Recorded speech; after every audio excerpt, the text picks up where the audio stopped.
Hello, welcome to our Sonnet Slam to benefit Feeding America, a fundraiser that met its first goal of $500 about a week ago. So we raised it to $1,000.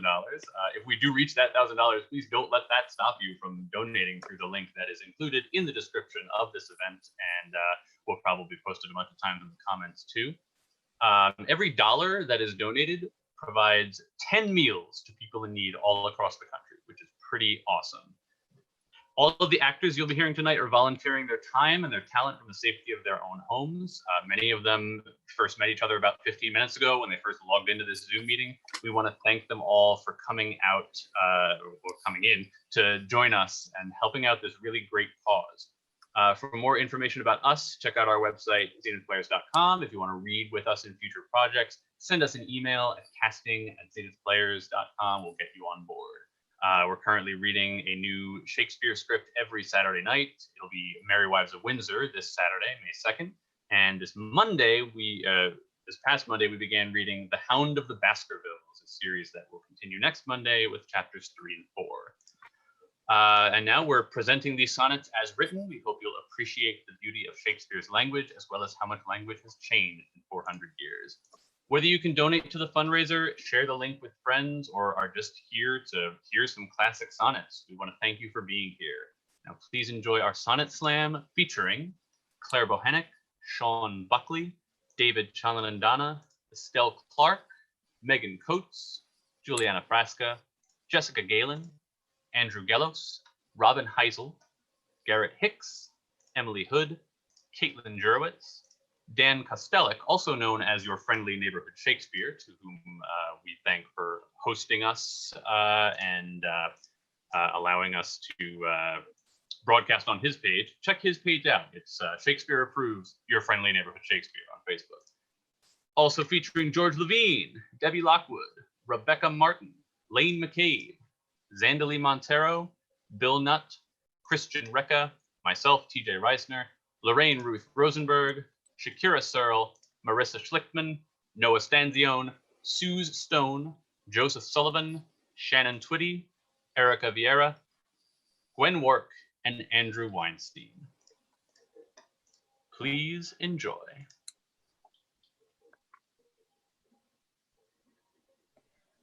From fairest creatures we desire increase, that thereby beauty's rose might never die. But as the riper should by time decease, his tender air might bear his memory. But thou, contracted to thine own bright eyes, feedest thy light's flame with self-substantial fuel, making a famine where abundance lies. Thyself, thy foe, to thy sweet self too cruel. Thou that art now the world's fresh ornament, and only herald to the gaudy spring, within thine own bud buryest thy content, and, tender churl, makest waste in the garden. Pity the world, or else this glutton be, to eat the world's due by the grave and thee.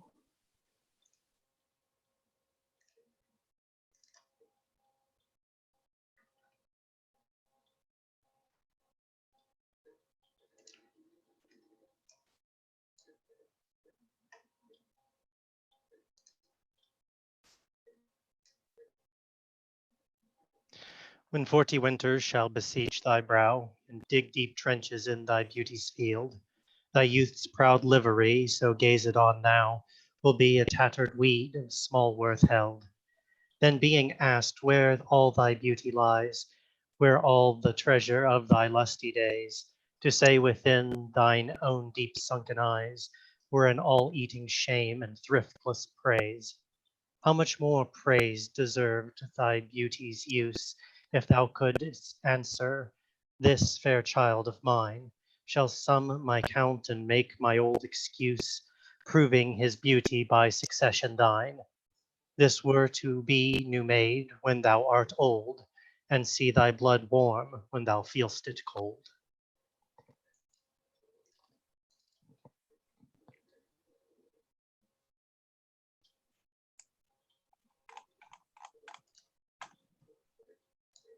Look in thy glass and tell the face thou viewest. Now is the time that face should form another, whose fresh repair is now thou not renewest. Thou dost beguile the world, unbless some mother. For where is she so fair whose uneared womb disdains the tillage of thy husbandry? Or who is he so fond will be the tomb of his self-love to stop posterity? Thou art thy mother's glass, and she in thee calls back the lovely April of her prime. So thou through windows of thine age shalt see, despite of wrinkles, this thy golden time.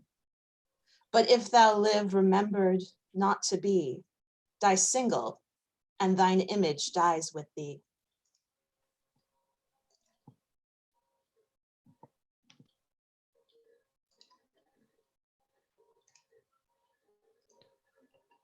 Unthrifty loveliness, why dost thou spend upon thyself thy beauty's legacy? Nature's bequest gives nothing, but doth lend, and being frank, she lends to those are free. Then, beauteous niggard, why dost thou abuse the bounteous largesse given thee to give? Profitless usurer, why dost thou use to so great a sum of sums, yet canst not live? For having traffic with thyself alone, thou of thyself thy sweet self dost deceive. Then how, when nature calls thee to be gone, what acceptable audit canst thou leave? Thy unused beauty must be tuned with thee, which used lives the executor to be.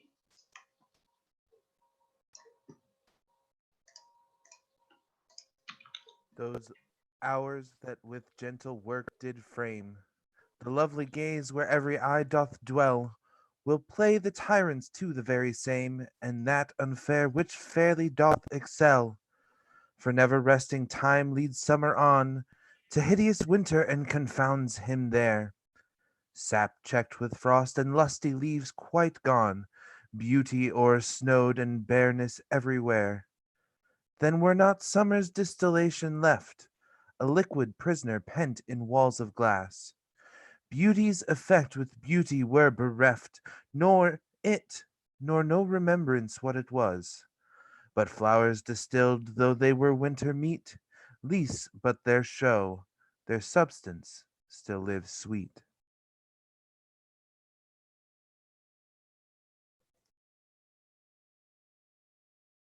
Then let not winter's ragged hand deface in thee thy summer. Ere thou be distilled, make some sweet vial, treasure thou some place with beauty's treasure ere it be self-killed. That use is not forbidden usury, which happies those that pay the willing loan. That's for thyself, to breed another thee, or 10 times happier, be it 10 for 1. 10 times thyself were happier than thou art. If 10 of thine 10 times refigured thee, then what could death do if thou shouldest depart, leaving thee living in posterity? Be not self-willed, for thou art much too fair to be death's conquest and make worms thine heir.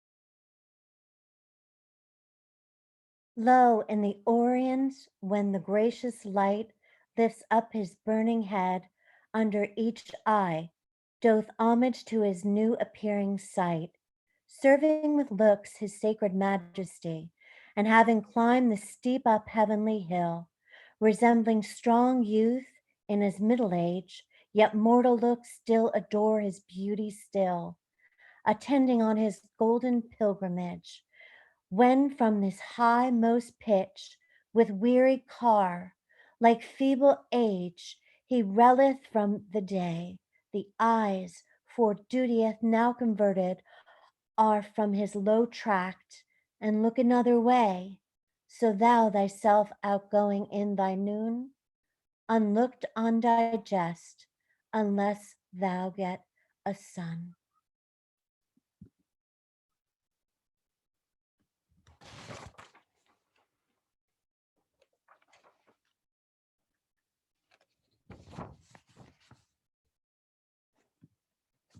Music to hear, why hearest thou music sadly? Sweets with sweets war not, joy delights in joy. Why lovest thou which thou receivest not gladly, or else receivest with pleasure thine annoy?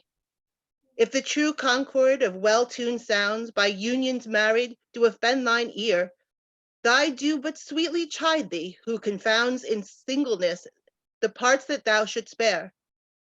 Mark how one string, sweet husband to another, strikes each and each by mutual ordering, resembling sire and child and happy mother, all in one pleasing note do sing, whose speechless song, being many, seeming one, sings this to thee, thou single wilt prove none.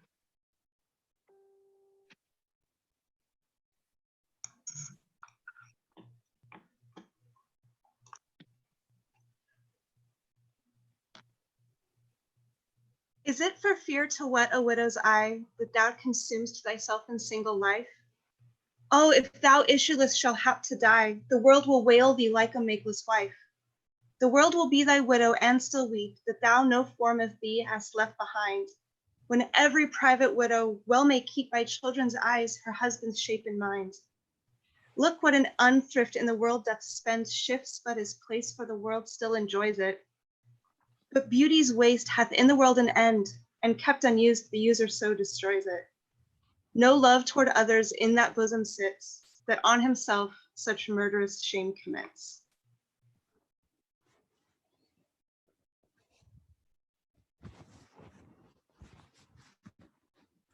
For shame, deny that thou bearest love to any, for who thyself art so unprovident. Grant, if thou wilt, thou art beloved of many, but that thou none lovest most evident.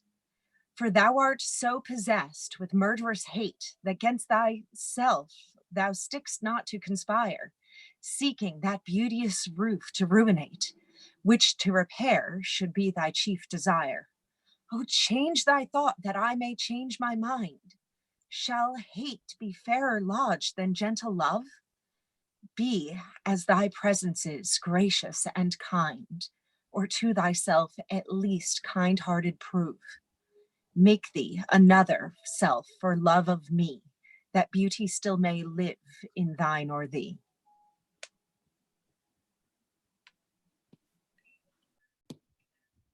As fast as thou shalt wane, so fast thou growst in one of thine from which thou departst. And that fresh blood which youngly thou bestow'st, thou mayst call thine when thou from youth convertst. Herein lives wisdom, beauty, and increase. Without this folly, age, and cold decay, if all were minded so, the time should cease, and 80 years would make the world away. Let those whom nature hath not made for store, harsh, featureless, and rude, barrenly perish. Look whom she best endowed, and give the more, which bounteous gift thou shouldst in bounty cherish. She carved thee for her seal, and meant thereby thou shouldst print more, not let that copy die.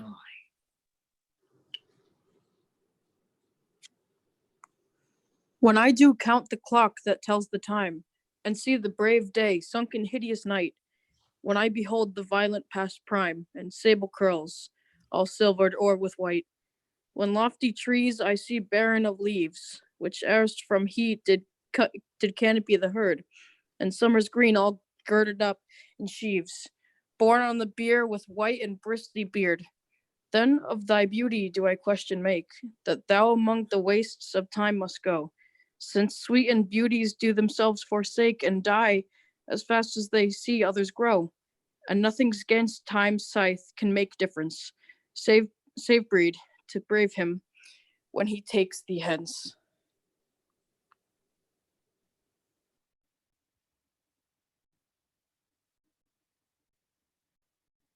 Oh, that you were yourself! But love, you are no longer yours than you yourself here live. Against this coming end you should prepare, and your sweet semblance to some other give. So should that beauty which you hold in lease find no determination. Then you were yourself again after yourself's decease. when your sweet issue your sweet form should bear. Who lets so fair a house fall to decay, which husbandry in honor might uphold against the stormy gusts of winter's day, and barren rage of death's eternal cold? Oh, none but unthrifts, dear my love, you know, you had a father. Let your son say so.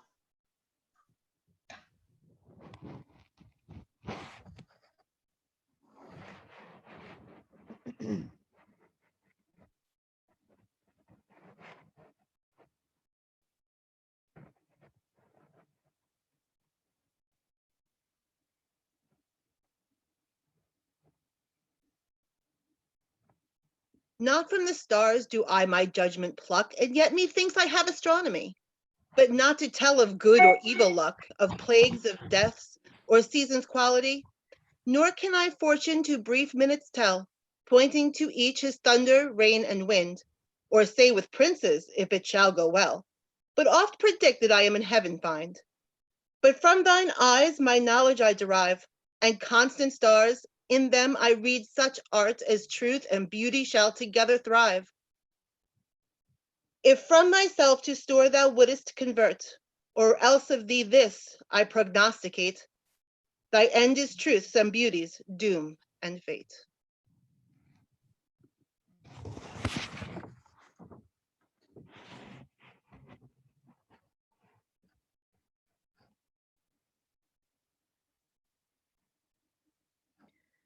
When I consider everything that grows, holds in perfection but a little moment, that this huge stage presenteth not but shows, wherein the stars our secret influence comment. When I perceive that men, as plants increase, cheered and checked even by the self same sky, vault in their youthful sap, at height decrease, and wear their brave state out of memory. Then the conceit of this inconstant stay sets you rich in youth before my sight, where wasteful time debateth with decay. To change your day of youth to sullied night, and all in war with time for love of you, and he takes from you, I engraft you anew.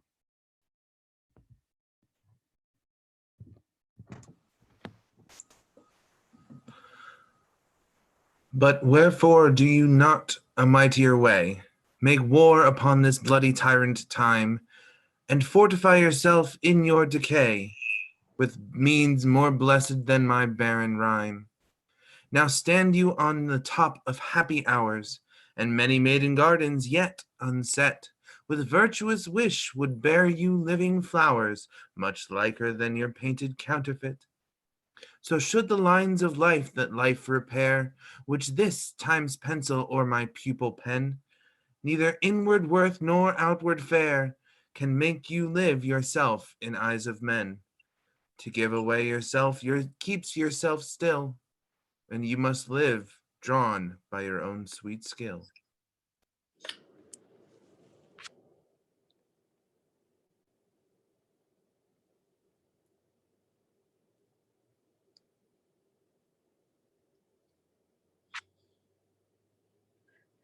Who will believe my verse in time to come, if it were filled with your most high deserts? Though yet heaven knows it is but as a tomb, which hides your life and shows not half your parts. If I could write the beauty of your eyes, and in fresh numbers number all your graces, the age to come would say, this poet lies. Such heavenly touches ne'er touched ne'er touched earthly faces, so should my papers, yellowed with their age, be scorned like old men of less truth than tongue, and your true rights be termed a poet's rage, and stretched meter of an antique song. But were some child of yours alive that time, you should live twice in it and in my rhyme.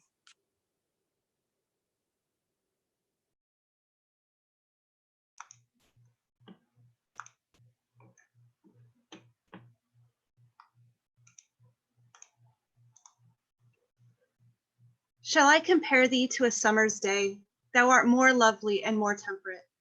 Rough winds do shake the darling buds of May, and summer's lease hath all too short a date. Sometime too hot the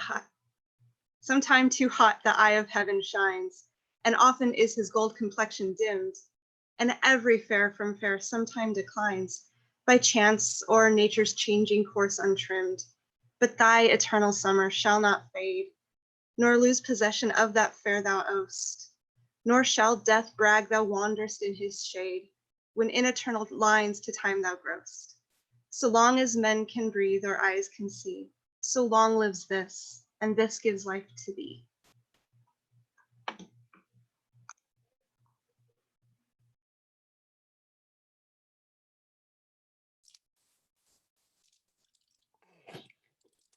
Devouring time. Blunt thou the lion's paws, and make the earth devour her own sweet brood. Pluck the keen teeth from the fierce tiger's jaws, and burn the long-lived phoenix in her blood. Make glad and sorry seasons as thou fleest, and do whate'er thou wilt, swift-footed time, to the wide world and all her fading sweets. But I forbid thee one most heinous crime. O carve not with thy hours my love's fair brow, nor draw no lines there with thine antique pen. Him in thy course untainted do allow, for beauty's pattern to succeeding men. Yet do thy worst, old time, despite thy wrong. My love shall in my verse ever live long.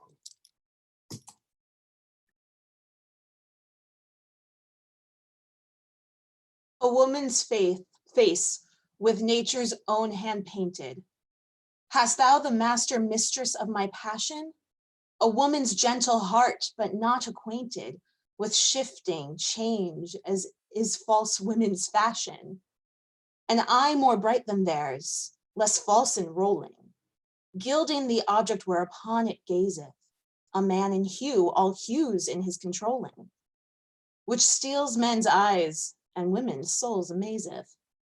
And for a woman wert thou first created, till nature, as she wrought thee, fell a doting, and by addition me of thee defeated, by adding one thing to my purpose nothing.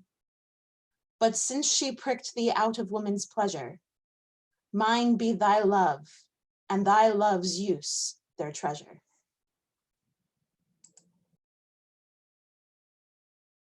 We hope you are enjoying so far. First, before we continue, a quick word about Feeding America. Feeding America is the largest hunger relief organization in the United States. Through a network of 200 food banks and 60,000 food pantries and meal programs, they provide meals to more than 40 million people each year. And in addition to that, they also partner with school districts and local governments to ensure that the 22 million children who are enrolled in school and rely on school meals have access during this time when they are not attending class to those meals to make sure that they are fed during the day. It's really a wonderful organization, and we want to thank each and every one of you for joining us today. And now we'll get back to our sonnets.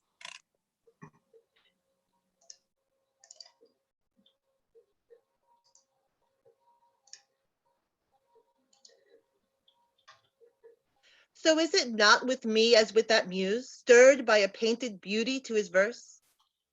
Who heaven itself for ornament doth use, and every fair with his fair doth rehearse, making a couplement of proud compare, with sun and moon, with earth and sea's rich gems, with April's firstborn flowers, and all things rare, that heaven's air in this huge rondure hems.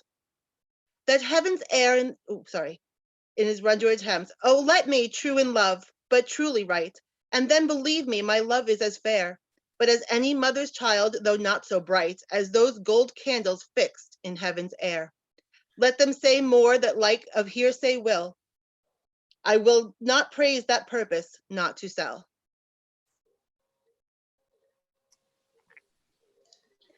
My glass shall not persuade me I am old, so long as youth and thou are of one date. But when in these times furrows I behold, then look I death make days should expiate. For all that beauty that doth cover thee is but the seemingly remnant of my heart, which in thy breast doth live as thine in me. How can I then be elder than thou art? Oh, therefore, love, be of thyself so weary, as I, not for myself, but for thee will, bearing thy heart, which I will keep so cheery, as tender nurse her babe from faring ill. Presume not on thy heart when mine is slain. Thou givest me thine, not to give back again.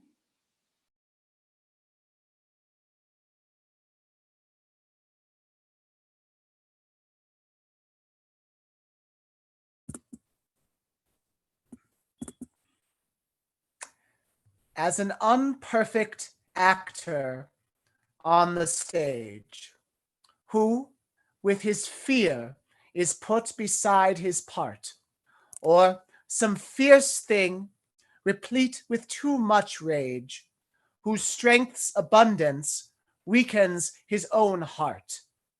So I, for fear of trust, forget to say the perfect ceremony of love's rite, and in mine own love's strength seem to decay, or charged with burthen of mine own love's might.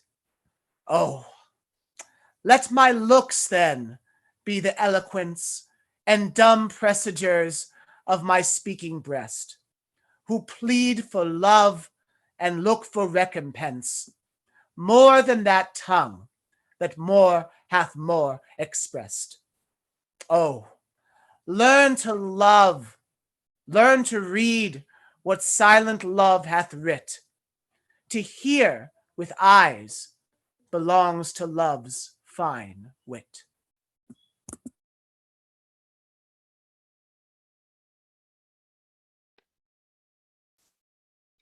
Mine eye hath played the painter, and have steeled thy beauty's form in table of my heart. My body is the frame wherein 'tis held, and perspective it is best painter's art. For through the painter must you see his skill, to find where your true image pictured lies, which in bosom's shop is hanging still, that hath his windows glazed with thine eyes. Mine eyes have drawn thy shape, and thine for me are windows to my breast, where through the sun delights to peep, to gaze therein on thee. Yet eyes, this cunning, want to grace their art. They draw, but what they see know not the heart.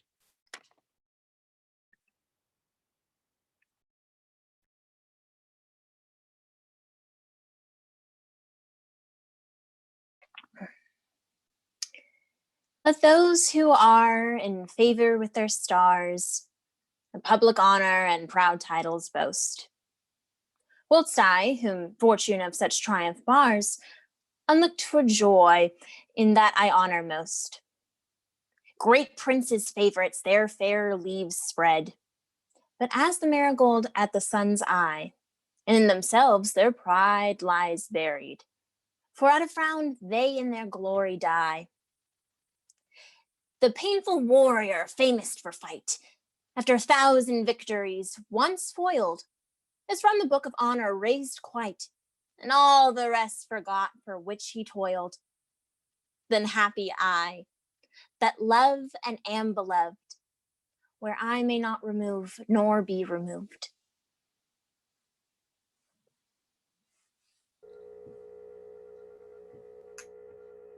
Lord of my love, to whom in vassalage thy merit hath my duty strongly knit, to thee I send this written embassage, to witness duty, not to show my wit.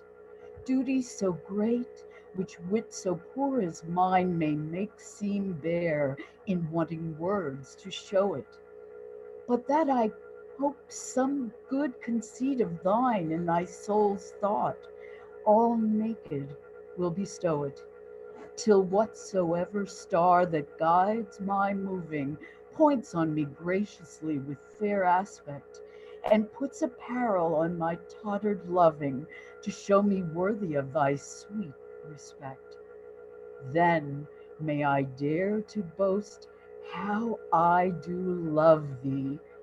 Till then, not to show my head where thou mayst prove me.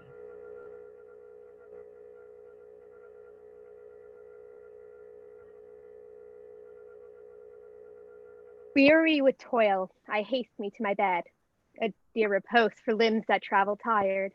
But then begins a journey in my head to work my mind when body's work expires. For then my thought from far I abide, intend a zealous pilgrimage to thee, and keep my drooping eyelids open wide, looking on darkness that the blind do see. Save that my soul's imaginary sight present thy shadow to my sightless view, which, like a jewel hung in ghastly night, makes the dark night beauteous and your whole face new.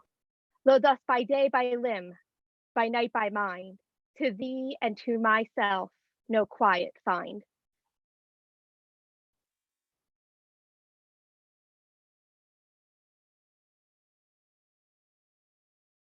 How can I then return in happy plight that am debarred the benefit of rest, when day's oppression is not eased by night, but day by night and night by day oppressed? And each, though enemies to either's reign, do in consent shake hands to torture me. The one by toil, the other to complain. How far I toil, still farther off from thee. I tell the day to please him, thou art bright, and dost him grace when clouds do blot the heaven. So flatter I the swart complexioned night, when sparkling stars twire not, thou gild'st the even. But day doth daily draw my sorrows longer, and night doth nightly make grief's length seem stronger.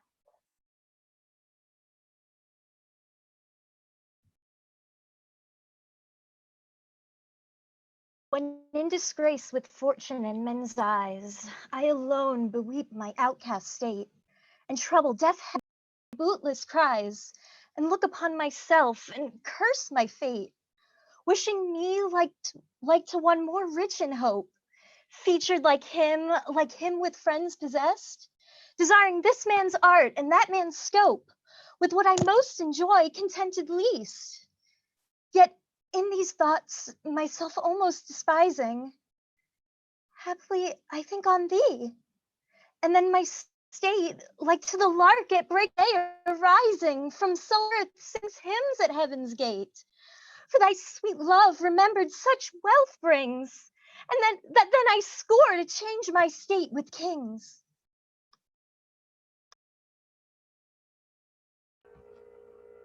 When to the sessions of sweet silent thought I summon up remembrance of things past, I sigh the lack of many a thing I sought, and with old woes new wail my dear time's waste. Then can I drown an eye unused to flow for precious friends hid in death's stateless night, and weep afresh love's long since cancelled woe, and moan the expense of many a vanished sight.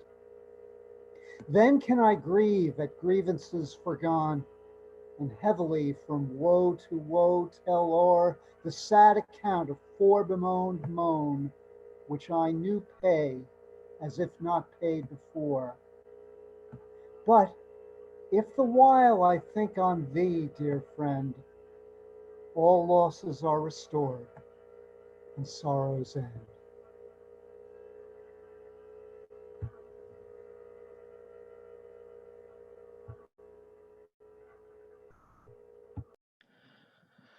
Thy bosom is endeared with all hearts, which I by lacking have supposed dead. And there reigns love and all love's loving parts, and all those friends which I thought buried. How many a holy and obsequious tear hath dear religious love stol'n from mine eye, as interest of the dead which now appear, the things removed that hidden in thee lie. Thou art the grave where buried love doth live, hung with the trophies of my lovers gone, who all their parts of me to thee did give, that due of many now is thine alone. Their images I loved I view in thee, and thou, all they, hast all the all of me.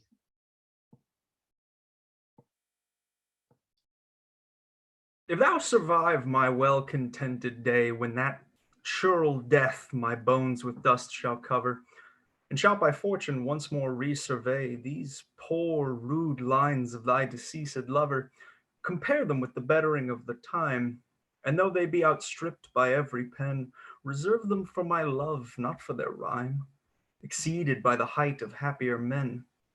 Oh, then vouchsafe me but this loving thought. Had my friend's muse grown with this growing age, a dearer birth than this his love had brought, to march in ranks of better equipage. But since he died, and poets better prove, theirs for their style I'll read, his for his love.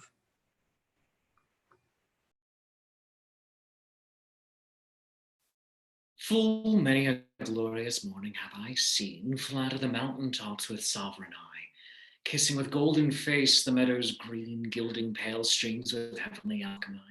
Anon permit the basest clouds to ride with ugly wrack on his celestial face, and from the forlorn world his visage hides, stealing unseen to west with this disgrace. Even so my sun one early morn did shine with all triumphant splendor on my brow. But alack, he was but 1 hour mine. The region cloud hath masked him from me now. Yet him for this my love no whit disdaineth. Suns of the world may stain where heaven's sun staineth.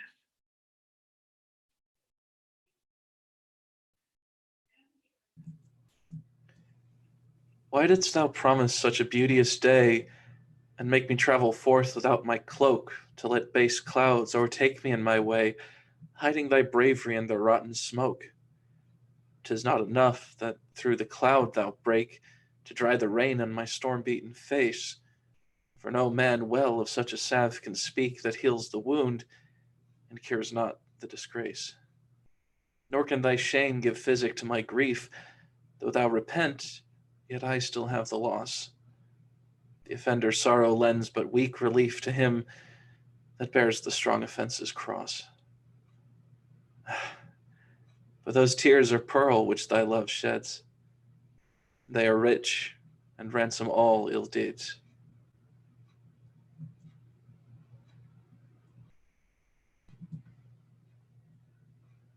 No more be grieved at that which thou hast done. Roses of thorns and silver fountains mud. Clouds and eclipses stain both moon and sun, and loathsome canker lives in sweetest bud. All men make faults, and even I in this, authorizing thy trespass with compare, myself corrupting, salving thy amiss, excusing thy sins more than thy sins are. For to thy sensual fault I bring incense, thy adverse party is thy advocate, and 'gainst myself a lawful plea commence. Such civil war is my love and hate, that I, an accessory, needs must be to that sweet thief, which sourly robs from me.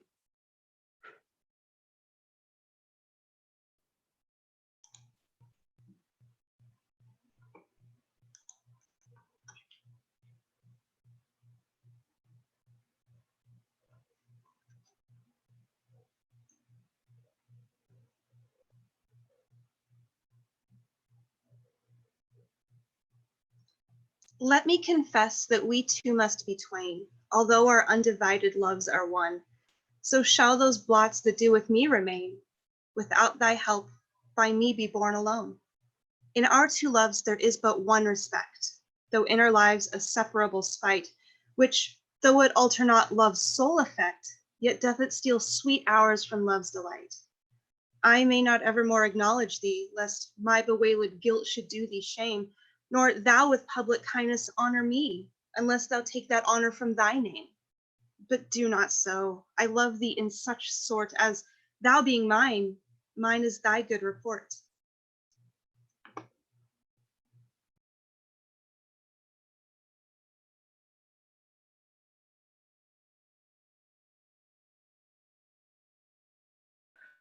When most I wink, then do mine eyes see best, for all the day they view things unrespected.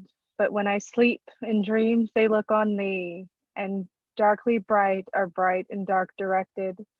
Then now to show happy show to the clear day with thy much clearer light. When to unseeing eyes thy shade shines so, how would I say mine eyes be blessed, made by looking on thee in living day? When in dead night thy fair and perfect shade, though heavy sleep on sightless eyes doth stay. Thy days are night to see till I see thee, and night's bright days when dreams do show thee me.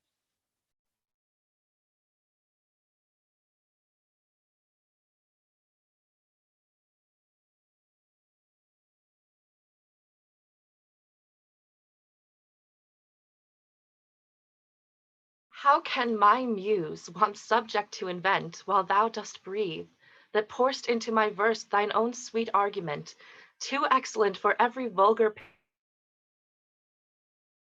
paper to rehearse? Oh, give thyself the thanks, if aught in me worthy perusal stand against thy sight. For who's so dumb that cannot write to thee, when thou thyself dost give invention light? Be thou the 10th muse, 10 times more in worth than those old 9 which rhymers invocate. And he that calls on thee, let him bring forth eternal numbers to outlive long date. If my slight muse do please these curious days, the pain be mine, but thine shall be the praise.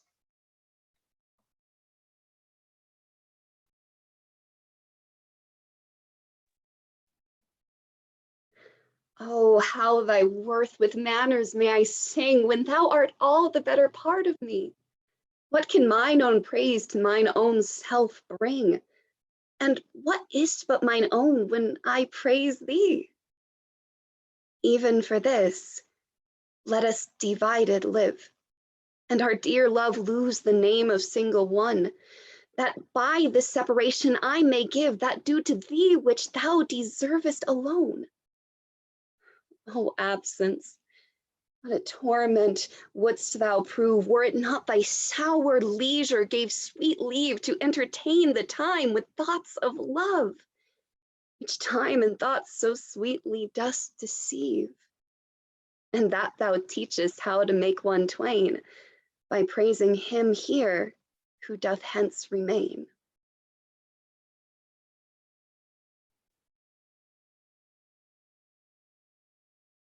Take all my loves, my love, yea, take them all. What hast thou then more than thou hadst before? No love, my love, that thou mayst true love call. All mine was thine before thou hadst this more. Then if for my love thou my love receivest, I cannot blame thee for my love thou usest. But if be blamed, if thou thyself deceivest, by wilful taste of what thyself refusest. I do forgive thy robbery, gentle thief, although thou steal thee all my poverty. And yet love knows it is a greater grief to bear love's wrong than hate's known injury. Lascivious grace, in whom all ill well shows, kill me with spites, yet we must not be foes.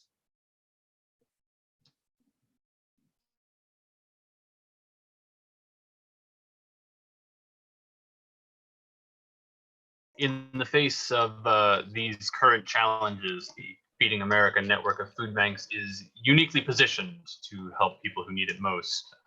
For the most recent USDA security report, more than 37 million people, 11 million of whom are children, face hunger.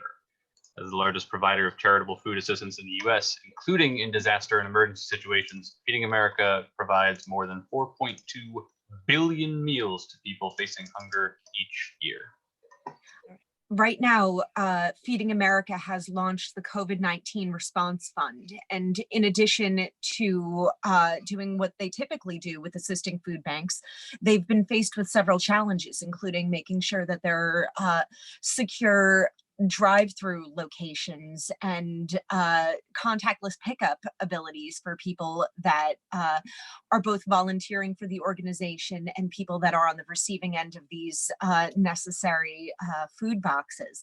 So it's very important that they are able to make sure that everyone remains safe and that they can continue to operate to the best of their abilities during this time. So thank you so much for joining us. I hope you're enjoying watching. It's fun as a performer to watch everybody else and what they bring to the table. And please do check in the comments. The link right there for the donations for Feeding America is there. And let's get back to our sonnets.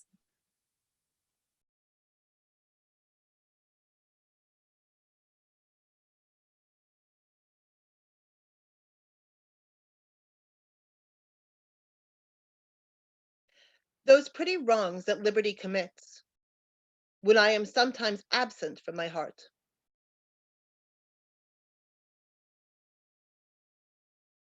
Thy beauty and thy years full well befits, for still temptation follows where thou art.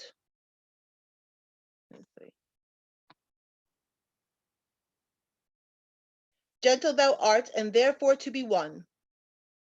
Beauteous thou art, therefore to be assailed. And when a woman woos, what woman's son will sourly leave her till he hath prevailed? Ay me, but yet thou might sayest, seat forbear, and chide thy beauty and thy straying youth, who lead thee in their riot even there, where thou art forced to break a twofold truth. Hers by the beauty tempting her to thee, thine by thy beauty being false to me.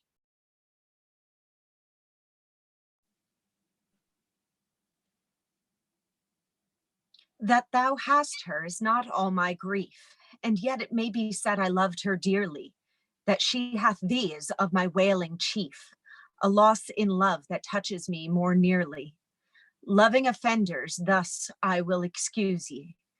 Thou dost love her because thou knowest I love her, and for my sake even so doth she abuse me. Suffering my friend for my sake to approve her. If I lose thee, my loss is my love's gain, and losing her, my friend hath found that loss. Both find each other, and I lose both twain, and both for my sake lay on me this cross. But here's the joy, my friend and I are one. Sweet flattery, then she loves but me alone.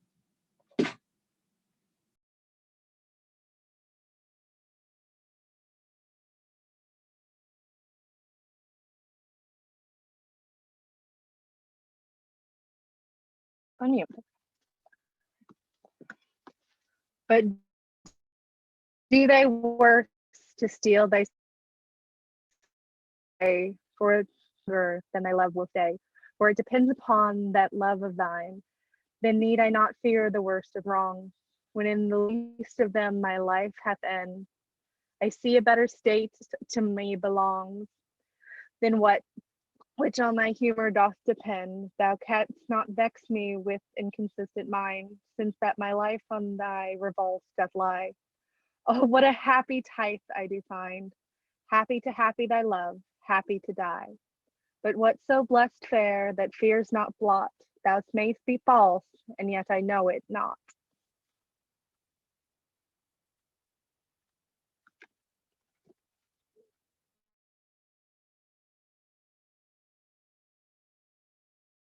If the dull substance of my flesh were thought, injurious distance should not stop my way. For then, despite of space, I would be brought from limits far remote, where thou dost stay. No matter then, although my foot did stand upon the farthest earth removed from thee, for nimble thought can jump both sea and land, as soon as think the place where he would be. But thought kills me that I am not thought, to leap large lengths of miles when thou art gone. But that, so much of earth and water wrought, I must attend time's leisure with my moan. receiving naught by elements so slow, but heavy tears, badges of either's woe.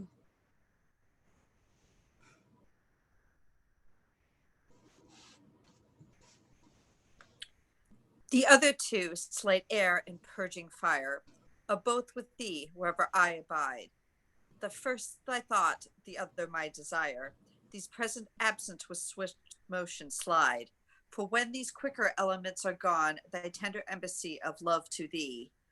My life being made of four with two alone, sinks down to death, oppressed with melancholy, until life's composition be recurred by those swift messengers returned from thee, who but even now come back again, assured of thy fair health, recounting it to me.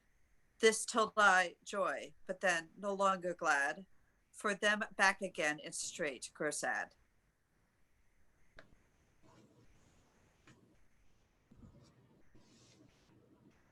Mine eye and heart are at a mortal war, how to divide the conquest of thy sight. Mine eye, my heart, thy picture sight would bar. My heart, mine eye, the freedom of that right. My heart doth plead that thou in him dost lie, a closet never pierced with crystal eyes. But the defendant doth that plea deny, and says in him thy fair appearance lies. To decide this title is impaneled a quest of thoughts, all tenants to the heart, and by their verdict is determined the clear eye's moiety and the dear heart's part. As thus, mine eye's due is thine outward part, and my heart's right, thine inward love of heart.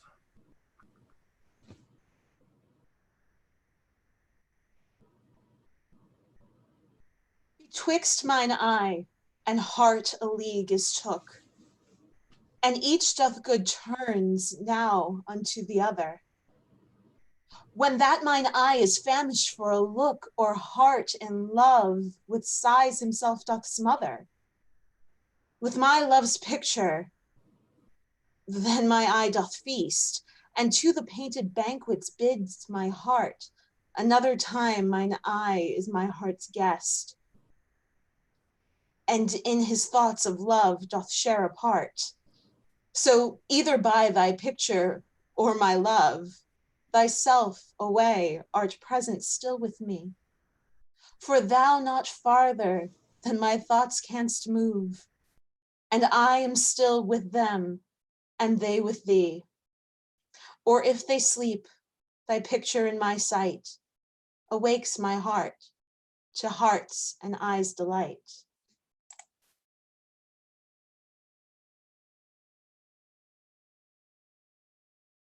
How careful was I when I took my way, each trifle under truest bars to thrust, that to my use it might unused stay, from hands of falsehood in sure wards of trust. But thou, to whom my jewels trifles are, my worthy comfort, now my greatest grief, thou, best of dearest and mine only care, art left the prey of every vulgar thief. Thee have I not locked up in any chest, save where thou art not, though I feel thou art. Within the gentle closure of my breast, from whence at pleasure thou mayest come and part, and even thence thou wilt be stolen, I fear, for truth proves thievish for a prize so dear.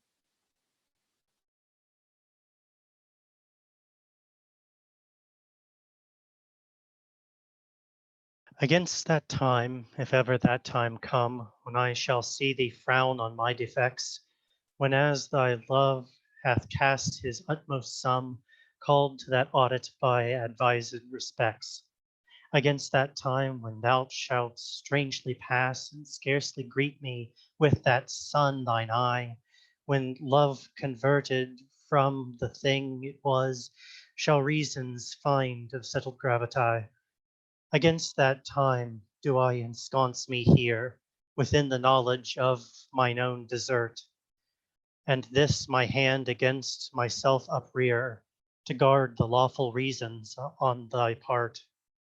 To leave poor me, thou hast the strength of laws, since why to love I can allege no cause.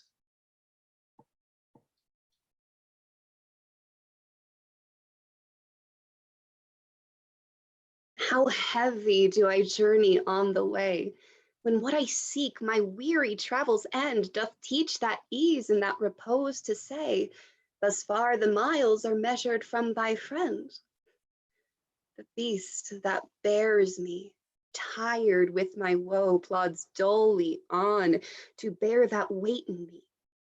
As if by some instinct the wretch did know his rider loved not speed, being made from thee. The bloody spur cannot provoke him on, that sometimes anger thrusts into his hide, which heavily he answers with a groan more sharp to me than spurring to his side. For that same groan doth put this in my mind: my grief flies onward, and my joy behind.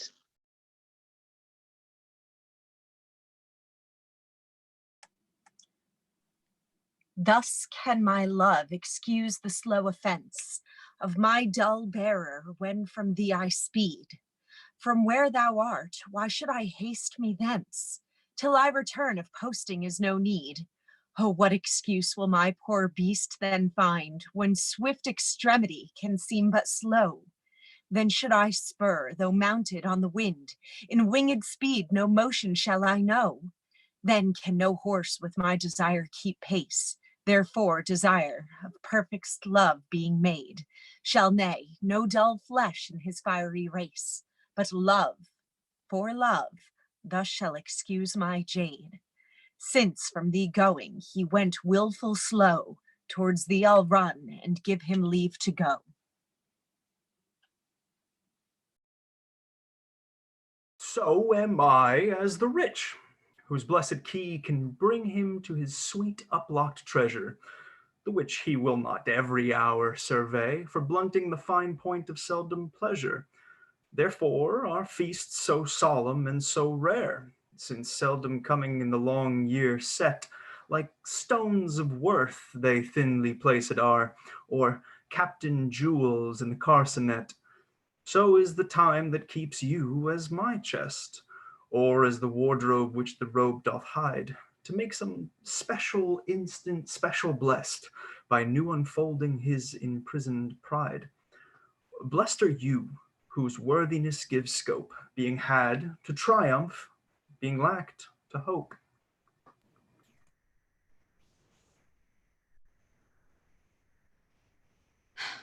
What is your substance? Whereof are you made? That millions of strange shadows round you tend. Since every one hath, every one shade, and you but one can every shadow lend. Describe Adonis, and the counterfeit is poorly imitated after you. On Helen's cheek all art of beauty set, and you in Grecian tires are painted new. Speak of the spring and foison of the year, the one doth shadow of your beauty show, the other as your bounty doth appear, and you in every blessed shape we know. In all external grace have you some part, but you like none, none you, for constant heart.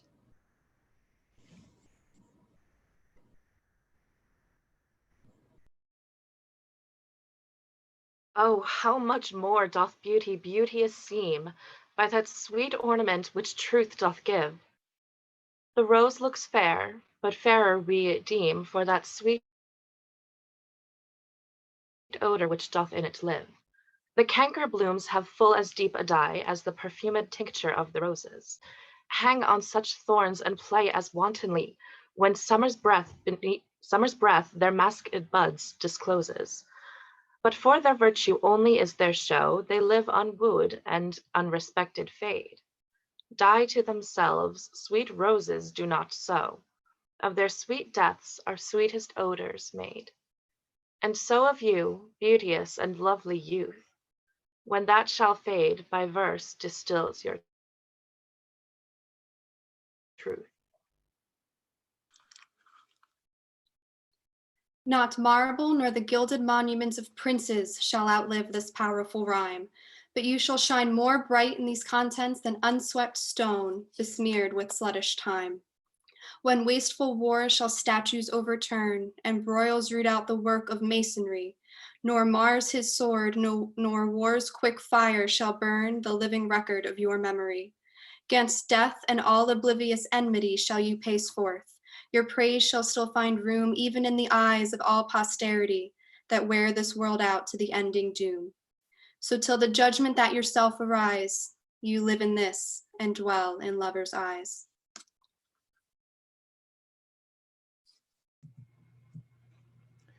Sweet love, renew thy force. Be it not said thy edge should blunter be than appetite, which but today by feeding is allayed, tomorrow sharpened in his former might. So love, be thou, although today thou fill thy hungry eyes, even till they wink with fullness, tomorrow see again, and do not kill the spirit of love with a perpetual dullness. Let this sad interim like the ocean be, which parts the shore, where two contracted new come daily to the banks, that when they see return of love, more blessed may be the view. As call it winter, which being full of care makes summer's welcome, thrice more wished, more rare.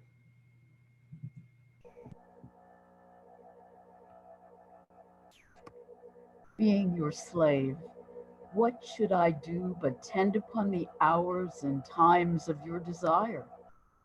I have no precious time at all to spend, nor services to do, till you require. Nor dare I chide the world without end hour, whilst I, my sovereign, watch the clock for you. Nor think the bitterness of absence sour, when you have bid your servant once adieu. Nor dare I question with my jealous thought where you may be, or your affairs suppose, but like a sad slave, stay and think of naught save where you are, how happy you make those. So true a fool is love, that in your will, though you do anything, he thinks no ill.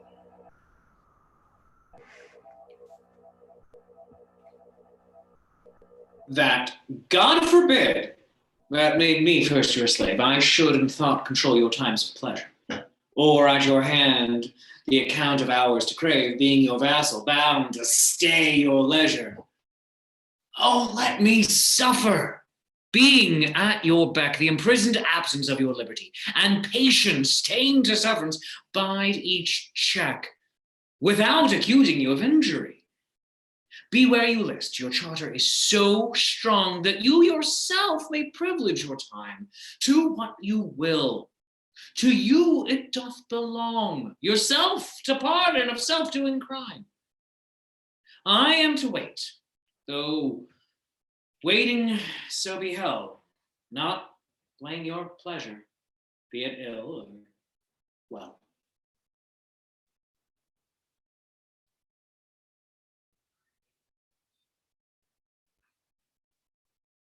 If there be nothing new, but that which is hath been before, how are our brains beguiled, which laboring for invention bear amiss the second burthen of a former child? Oh, that record could, with a backward look, even of 500 courses of the sun, show me your image in some antique book, since mind at first in character was done, that I might see what the old world could say to this composed wonder of your frame, whether we are mended, or where better they, or whether revolution be the same. Oh, sure, I am the wits of former days, to subjects worse have given admiring praise.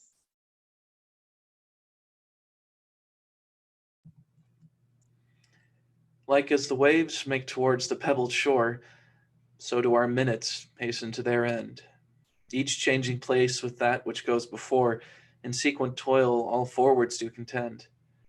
Nativity, once in the main of light, crawls to maturity, wherewith being crowned, crooked eclipses against his glory fight, and time that gave doth now his gift confound.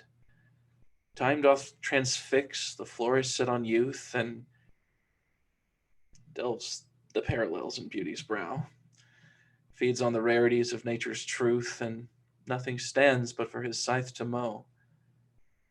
And yet, to times in hope, my verse shall stand, praising thy worth despite his cruel hand.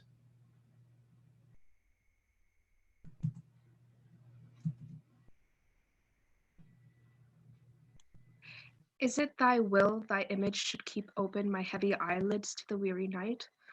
Dost thou desire my slumber should be broken, while shadows like to thee do mock my sight? Is it thy spirit thou sendest from thee so far from home into my deeds to pry, to find out shames and idle hours in me, the scope and tenor of thy jealousy? Oh no, thy love, though much, is not so great.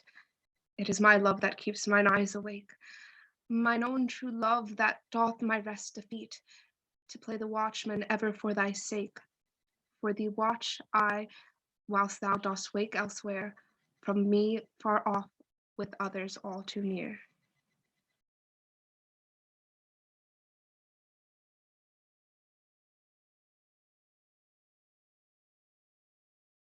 Sin of self-love possesseth all mine eye, and all my soul, and all mine every part. And for this sin there is no remedy. It is so grounded inward in my heart. Methinks no face so gracious is as mine, no shape so true, no truth of such account. And for myself mine own worth do define, as I all other in all worths amount. But when my glass shows me myself indeed beaten and chopped with tanned antiquity, mine own self-love quite contrary I read. So self-loving were iniquity.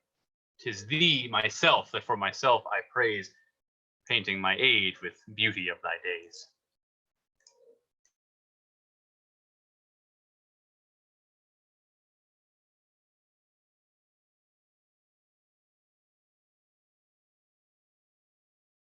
Against my love shall be as I am now, with time's injurious hand crushed and o'erworn, when hours have drained his blood and filled his brow with lines and wrinkles, when his youthful morn hath travelled on to age's steepy night, and all those beauties whereof now he's king are vanishing or vanished out of sight, stealing away the treasure of his spring. For such a time do I now fortify against confounding age's cruel knife, that he shall never cut from memory my sweet love's beauty, though my lover's life. His beauty shall in these black lines be seen, and they shall live, and he in them still green.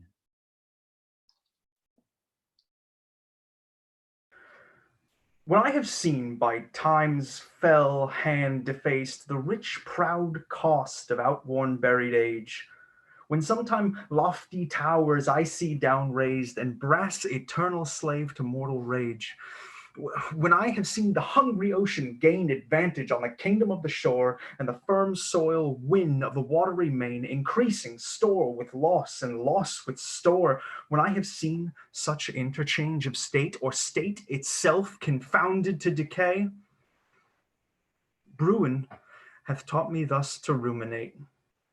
The time will come and take my love away.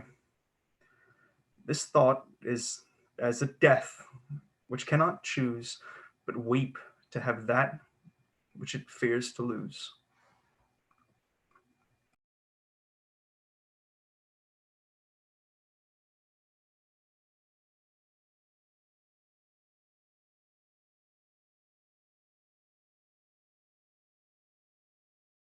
Since brass, nor stone, nor earth, nor boundless sea, but sad mortality oversways their power, how with this rage shall beauty hold a plea, whose action is no stronger than a flower?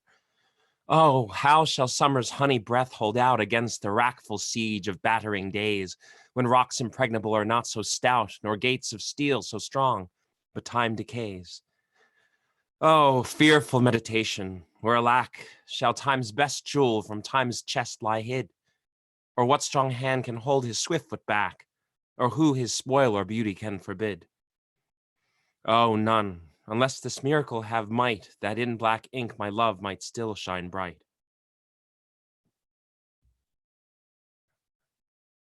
All right, just checking in on our fundraiser. We have $230 left to reach our $1,000 goal.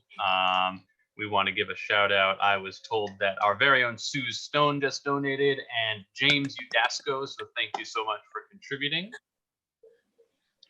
Yeah, just to chime in, if anybody wants more information about Feeding America, you can go to feedingamerica.org and learn a little bit about, we can only give you so much in the middle of a sonnet slam, about the organization itself and all the different ways they help communities throughout the country. But yeah, that's feedingamerica.org if you're interested in more information.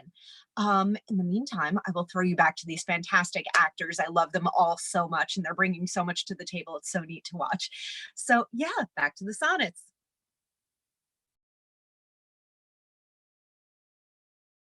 Tired with all these, for restful death I cry, as to behold desert a beggar born, and needing nothing trimmed in jollity, and pursueth faith unhappily forsworn, and gilded honor shamefully misplaced, and maiden virtue rudely strumpeted, and right perfection wrongly disgraced, and strength by lipping sway disabled, and art made tongue-tied by authority, and folly, doctor-like, controlling skill, and simple truth miscalled simplicity, and captain good attending captain ill. Tired with all these, from these I would be gone, save that I die and leave my love alone.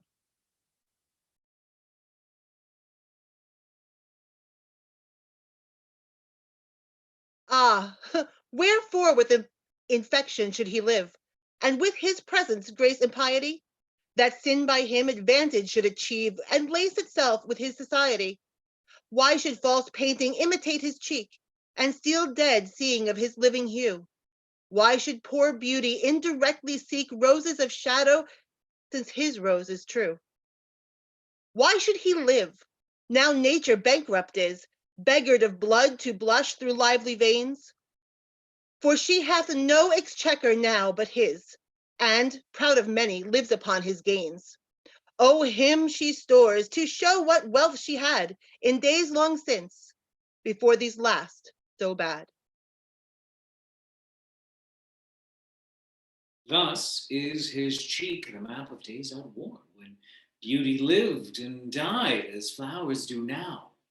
Before these bastard signs of fair were born, and dust and habit on a living brow. Before the golden tresses of the dead, the right of sepulchres, were shorn away, to live a second life on a second head, ere beauty's dead fleece made another gay. In him, those holy antique hours are seen, without all ornament itself and true, making no summer of another's green, robbing no old to dress his beauty new.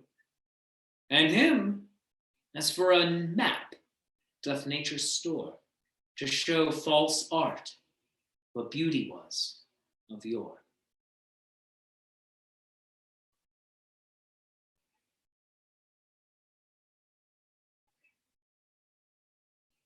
Those parts of thee the world's eye doth view want nothing that the thoughts of hearts commend.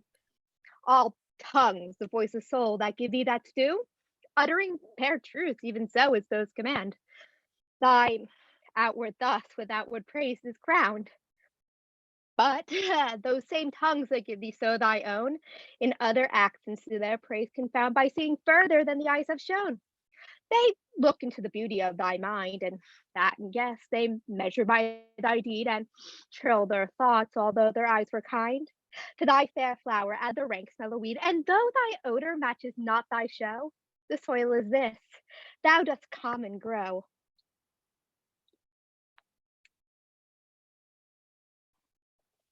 That thou art blamed shall not be thy defect. For slander's mark was ever yet the fair. The ornament of beauty is suspect, a crow that flies in heaven's sweetest air.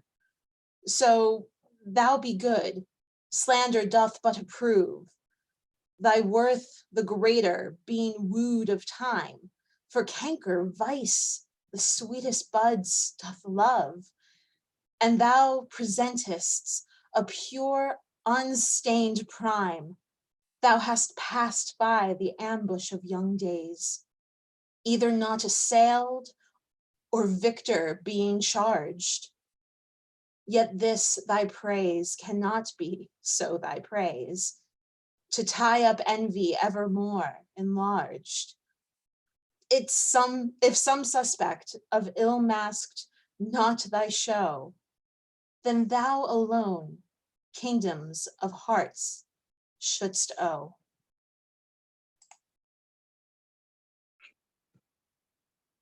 No longer mourn for me when I am dead, then you shall hear the surly sullen bell give warning to the world that I am fled from this vile world with vilest worms to dwell. Nay, if you read this line, remember not the hand that writ it, for I love you so that I in your sweet thoughts would be forgot, if thinking on me then should make you woe.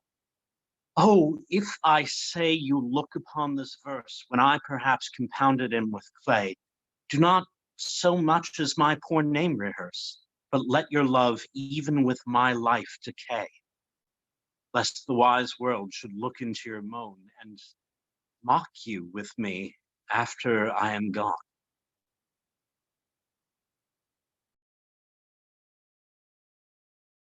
Oh, lest the world should task you to recite what merit lived in me, that you should love after my death. Dear love, forget me quite, for you and me can nothing worthy prove, unless you would devise some virtuous lie to do more for me than mine own desert, and hang more praise upon deceased I than niggard truth would willingly impart.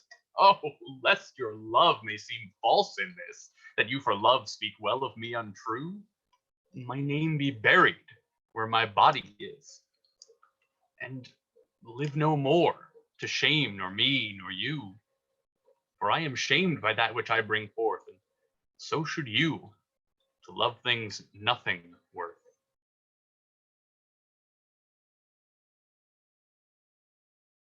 That time of year thou mayest in me behold, when yellow leaves, or none, or few, do hang upon those boughs which shake against the cold, bare ruined choirs where late the sweet birds sang.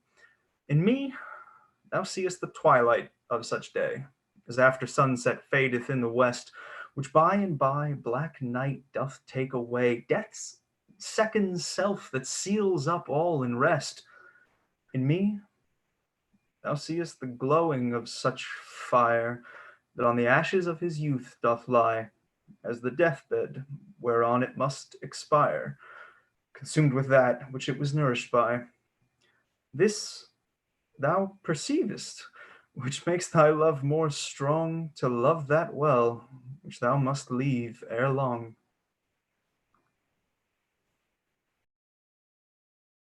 But be contented when that fell arrest, without all bale shall carry me away. My life hath in this line some interest, which for memorial still with thee shall stay. When thou reviewest this, thou dost review, the very part was consecrate to thee. The earth can have but earth, which is his due. My spirit is thine, the better part of me.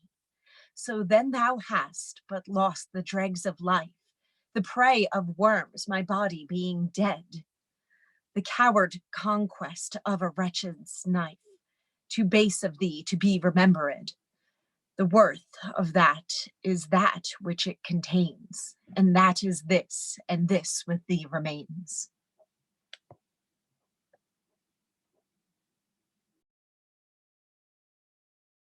So are you to my thoughts as food to life, or as sweet season showers are to the ground. And for the peace of you I hold such strife as twixt a miser and his wealth is found. Now proud as an enjoyer and anon, doubting the filching age will steal his treasure. Now counting best be with you alone, then better that the world may see my pleasure.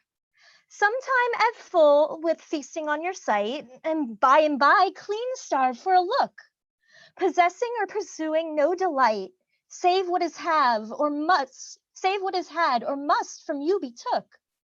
Thus do I pine and surfeit day by day, or gluttoning on all or all away.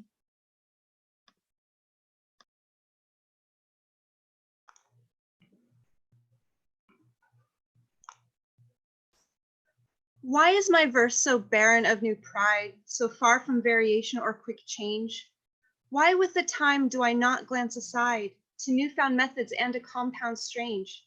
Why write I still all one, ever the same, and keep invention in a noted weed that every word doth almost tell my name, showing their birth and where they did proceed? Oh no, sweet love, I always write of you, and you and love are still my argument. So all my best is dressing old words new, spending again what is already spent. For as the sun is daily new and old, so is my love still telling what is told.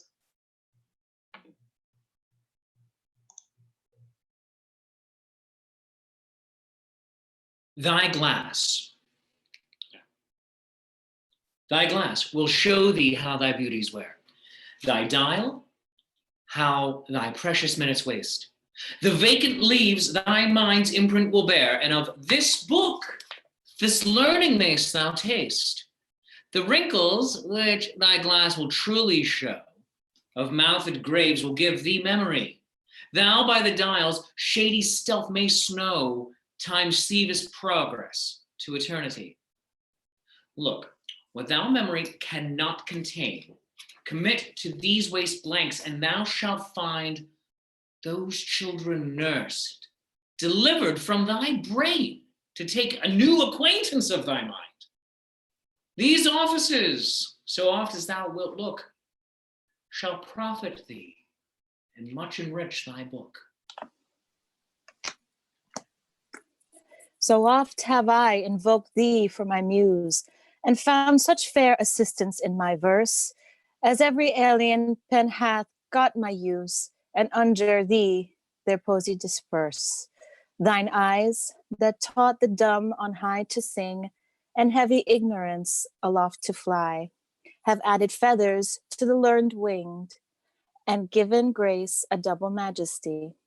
Yet be most proud of that which I compile, whose influence is thine and born of thee. In others, works thou dost but mend the style, and arts with thy sweet graces graced be. But thou art all my art, and dost advance as high as learning my rude ignorance.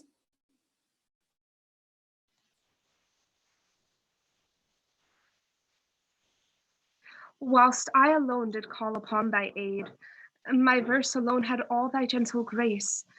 But now my gracious numbers are decayed, and my sick muse doth give another place. I grant, sweet love, thy lovely argument deserves the travail of a worthier pen. Yet, what of thee thy poet doth invent, he robs thee of, and pays it thee again. He lends thee virtue, and he stole that word from thy behavior. Beauty doth he give, and found it in thy cheek. He can afford no praise to thee, but what in thee doth live. Then thank him not for that which he doth say, since what he owes thee, thou thyself dost pay.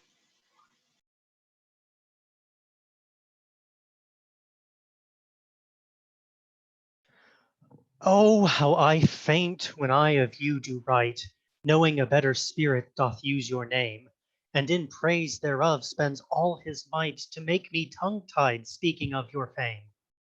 But since your worth wide as the ocean is, the humble as the proudest sail doth bear, my saucy bark inferior far to his, on your broad main doth wilfully appear. Your shallowest help will hold me up afloat, whilst he upon your soundless deep doth ride, or being racked, I am a worthless boat, he of tall building and of goodly pride. Then if he thrive and I be cast away, the worst was this, my love was my decay.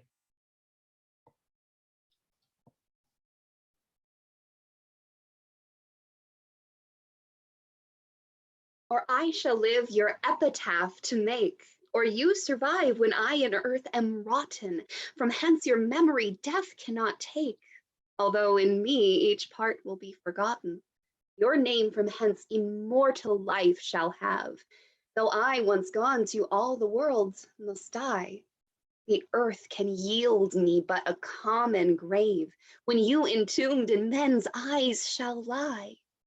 Your monument shall be my gentle verse, which eyes not yet created shall o'erread, and tongues to be your being shall rehearse, when all the breathers of this world are dead.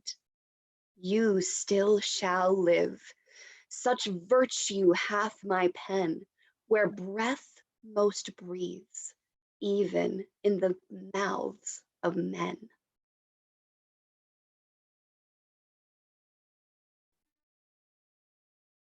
I grant thou wert not married to my muse, and therefore mayest without attaint o'erlook the dedicated words which writers use of their fair subject, blessing every book. Thou art as fair in knowledge as in hue, finding thy worth a limit past my praise, and therefore art enforced to seek anew some fresher stamp of the time-bettering days, and do so, love, yet when they have devised what strained touches rhetoric can lend, thou, truly fair, wert truly sympathized in true plain words by thy truth-telling friend, and their gross painting might be better used. Where cheeks need blood, in thee it is abused.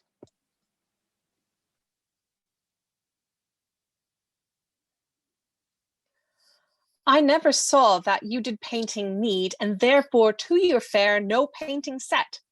I found, or thought I found, you did exceed the barren tender of a poet's debt, and therefore have I slept in your report, that you yourself, being extant, well might show how far a modern quill doth come too short.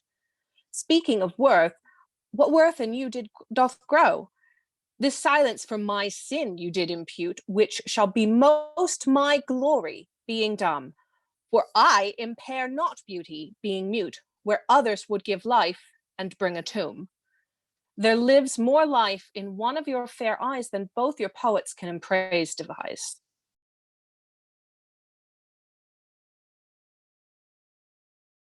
Who is it that says most which can say more than this rich praise that you alone are you, in whose confine immured is the store which should example where your equal grew? Lean penury within that pen doth dwell, that to his subject lends not some small glory, but he that writes of you, if he can tell that you are you, so dignifies his story. Let him but copy what in you is writ, not making worse what nature made so clear, and such the counterpart shall fame his wit, making his style admired everywhere.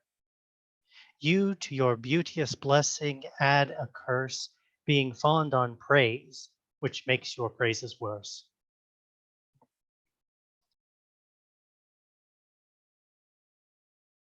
My tongue-tied muse in manners holds her still, while comments of your praise richly compiled. Reserve thy character with golden quill, and precious phrase by all muses filed. I think good thoughts, whilst others write good words, and like unlettered clerks still cry amen to every hymn that able spirits affords, in polished form of well-refined pen. Hearing you praised, I say, 'tis so, 'tis true, and to the most of praise add something more. But that is in my thought, whose love to you, though words come hindmost, holds his rank before. Then others for the breath of words respect, me for my dumb thoughts, speaking in effect.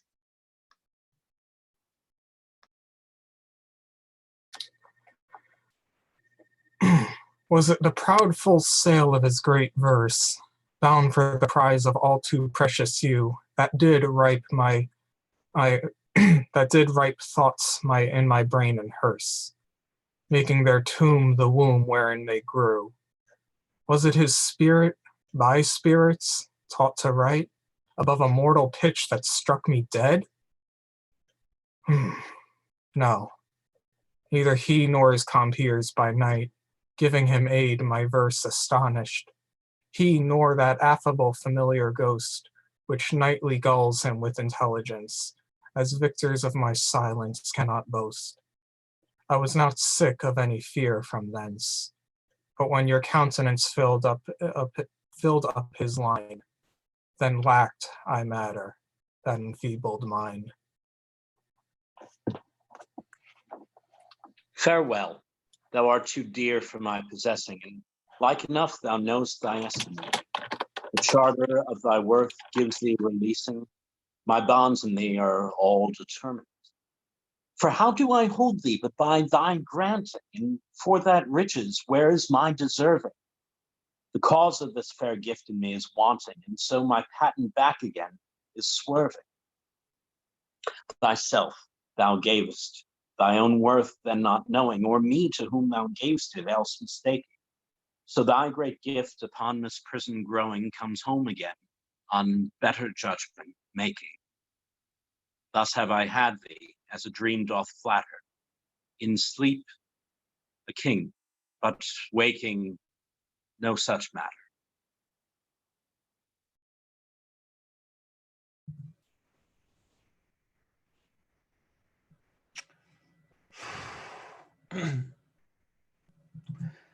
When thou shalt be disposed to set me light, and place my merit in the eye of scorn, upon thy side, against myself I'll fight, and prove thee virtuous, though thou art forsworn. With mine own weakness, being best acquainted, upon thy part, I can set down a story of faults concealed, wherein I am attainted, that thou in losing me shalt win much glory. And I by this will be a gainer too, for bending all my loving thoughts on thee, the injuries that to myself I do, doing thee vantage, double vantage me.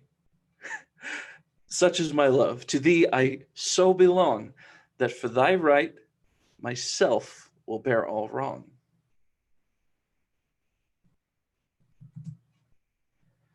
Say that thou didst forsake me for some fault, and I will comment upon that offense.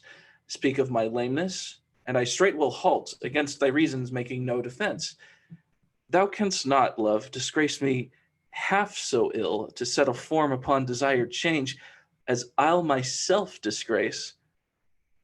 Knowing thy will, I will acquaintance strangle and look strange, be absent from thy walks, and in thy tongue thy sweet beloved name no more shall dwell, lest I too much profane should do it wrong, and haply of our old acquaintance tell. For thee, against myself I'll vow debate, for I must ne'er love him whom thou dost hate.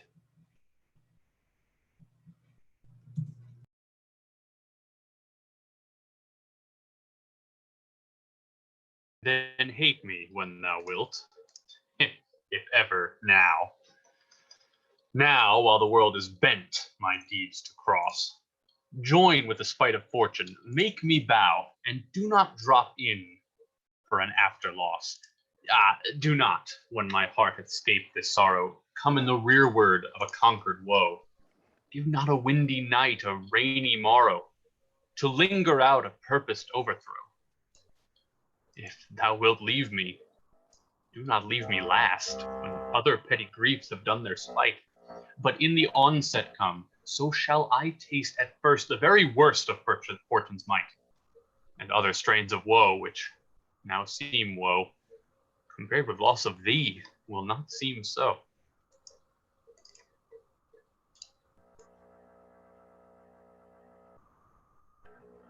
Some glory in their birth, some in their skill, some in their wealth, some in their bodies' force, some in their garments, though newfangled ill, some in their hawks and hounds, some in their horse. And every humor hath his adjunct pleasure, wherein it finds a joy above the rest. But these particulars are not my measure. All these I better in one general best. Thy love is better than high birth to me, richer than wealth, prouder than garments cost, of more delight than hawks and horses be, and having thee, of all men's pride I boast, wretched in this alone, that thou mayst take all this away, and me most wretched make.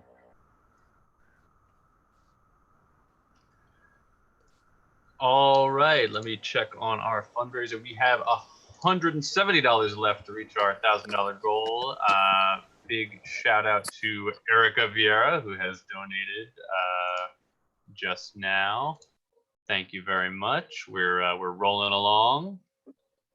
Yeah, and now just to kind of explain a little bit about us, we are actually a community theater in New Jersey, and we found ourselves unable to rehearse our current production of Twelfth Night because we want to make sure that everyone is safe and everyone is social distancing and following the rules and guidelines.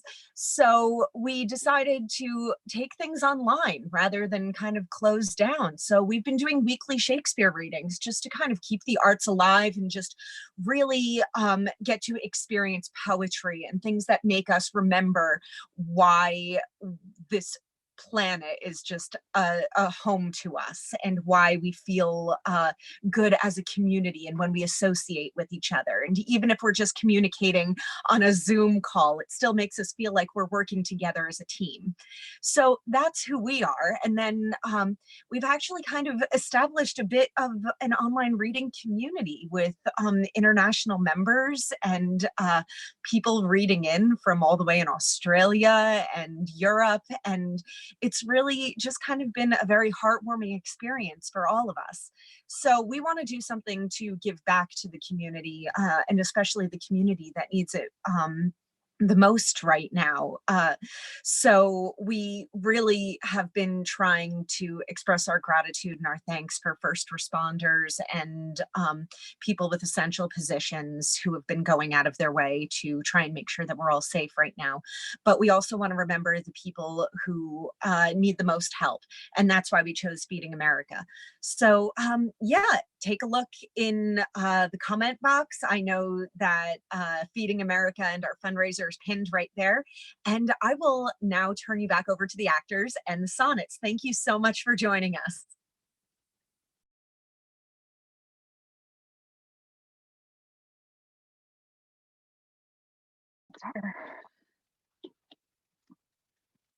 Okay. As a decrepit father takes delight to see his active child do deeds of youth, so I, made lame by fortune's dearest spite, take all my comforts of thy worth and truth. For whether beauty, birth, or wealth, or wit, or any of these all, or more, entitled in thy parts do crowned sit, I make my love engraved in this store, for then I am not lame, poor, nor despised. Whilst that this shadow doth such substance give, that I in thy abundance am sufficed, and by a part of all thy glory live. Look what is best, what best I wish in thee, this wish I have, then 10 times happy be.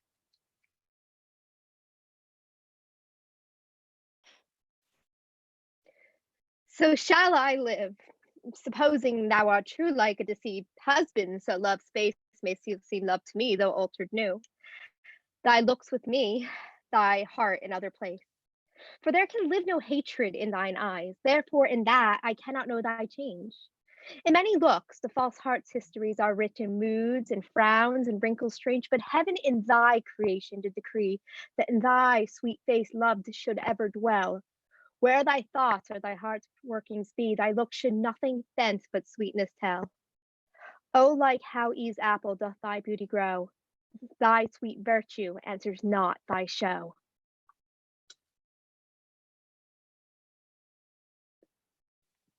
They that have the power to hurt, and will do none, that do not do the thing they most do show, who moving others are themselves as stone, unmoved, cold, and to temptation slow. They rightly do inherit heaven's graces, and husband nature's riches from expense.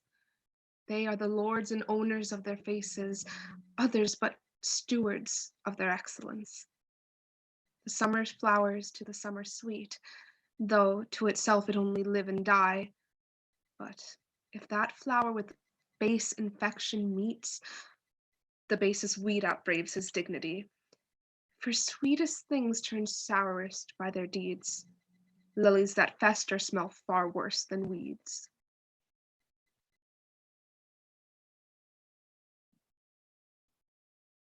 How sweet and lovely dost thou make the shame, which like a canker in the fragrant rose doth spot the beauty of thy budding name. Oh, in what sweets dost thou thy sins enclose? That tongue that tells the story of thy days, making lascivious comments on thy sport, cannot dispraise, but in a kind of praise. Naming thy name blesses an ill report. Oh, what a mansion have those vices got, which for their habitation chose out thee, where beauty's veil doth cover every blot, and all things turn to fair the eyes can see. Take heed, dear heart, of this large privilege. The hardest knife ill used doth lose his edge.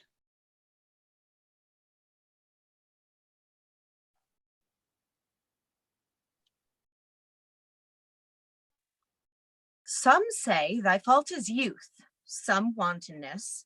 Some say grace is youth and gentle sport. Both grace and fault are loved of more and less. Thou makest faults graces that to thee resort.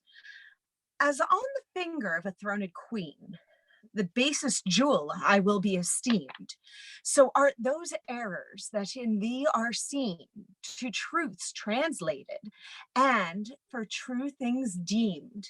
How many lambs might the stern wolf betray, if like a lamb his looks could translate? How many gazers might thou lead away, if thou wouldst use the strength of all thy state? But do not so. I love thee in such sort, as thou being mine, mine is thy good report.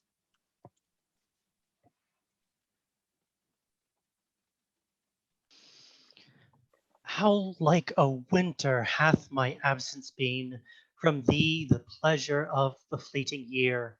What freezings have I felt, what dark days seen, what old December's bareness everywhere. And yet this time removed was summer's time, the teeming autumn, big with rich increase, bearing the wanton burden of the prime, like widowed wombs after their lord's decease. Yet this abundant issue seemed to me but hope of orphans and unfathered fruit, for summer and his pleasures wait on thee, and thou away, the very birds are mute.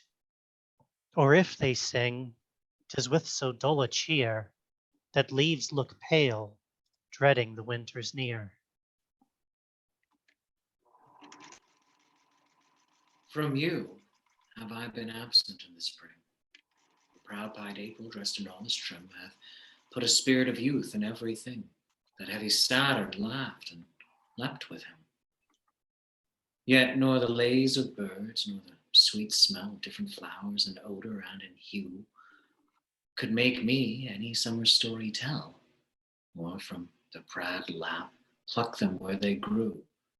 Nor did I wonder at the lily's white, nor praise the deep vermilion in the rose. They were but sweet, but figures of delight, drawn after you, you pattern of all those. Yet still it seemed, winter still and you away, as with your shadow I with these did play.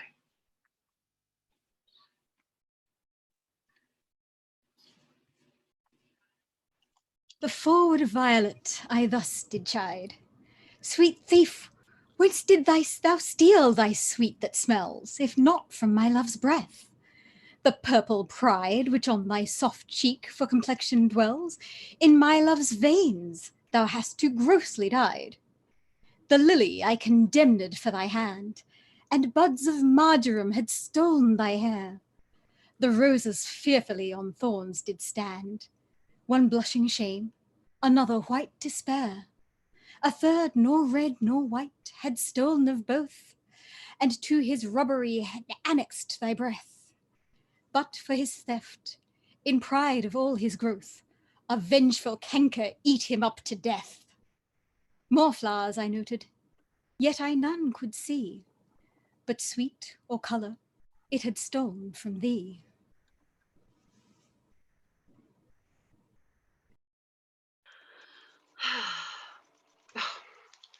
Where art thou, Muse, that thou forget'st so long to speak of that which gives thee all thy might? Spend'st thou thy fury on some worthless song, darkening thy power to lend base subjects light? Return, forgetful Muse, and straight redeem in gentle numbers time so idly spent. Sing to the ear that doth thy lays esteem, and give thy pen both skill and argument. Rise, resty Muse, my love's sweet face survey. If time have any wrinkle graven there, if any be a satire to decay, and make time's spoils despised everywhere. Give my love fame faster than time wastes life, so thou preventst his scythe and crooked knife.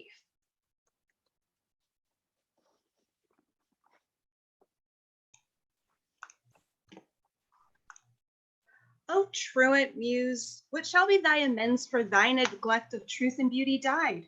Both truth and beauty on my love depends, so dost thou too, and therein dignified. Make answer, Muse, wilt thou not haply say, truth needs no color with his color fixed, beauty no pencil, beauty's truth to lay, but best is best if never intermixed. Because he needs no praise, wilt thou be dumb? Excuse not silence so, for it lies in thee to make him much outlive a gilded tomb, and to be praised of ages yet to be. Then do thy office, Muse, I teach thee how to make him seem long hence as he shows now.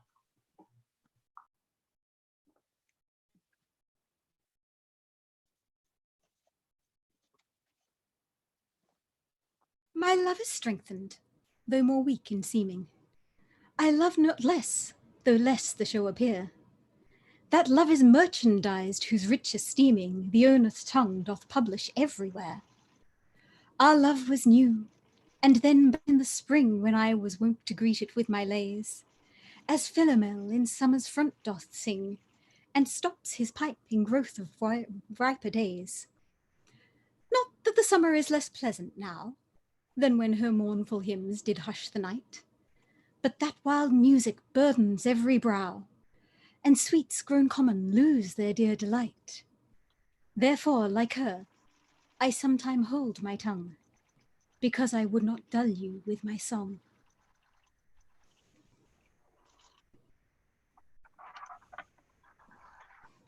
Alack, what poverty my muse brings forth, that having such a scope to show her pride, the argument all there is of more worth than when it hath my added praise beside.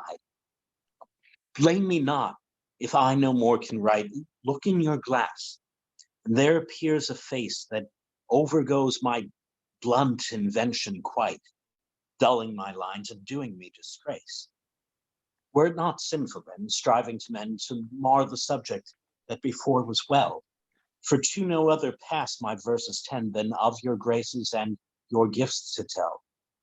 And more, much more than in my verse can sit, your own glass shows you when you look in it.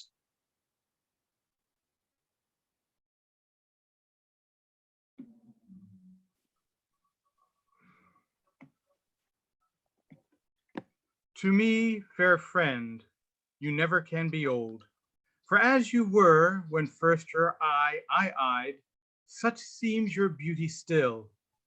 3 winters cold have from the forest shook 3 summers' pride. 3 beauteous springs to yellow autumn turned. In process of the seasons have I seen. 3 April perfumes and 3 hot Junes burned, since first I saw you fresh, which yet are green. Ah, yet doth beauty, like a dial hand, steal from his figure, and no pace perceived. So your sweet hue, which methinks still doth stand, hath motion, and my eye may be deceived. For fear of which, hear this, thou age unbred, ere you were born, was beauty's summer dead.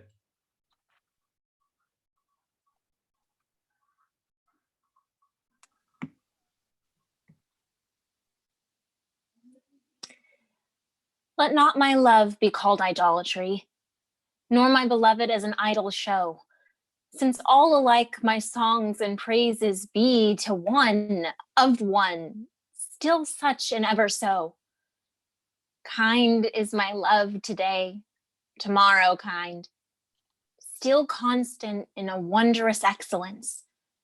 Therefore my verse to constancy confined, one thing expressing leaves out difference.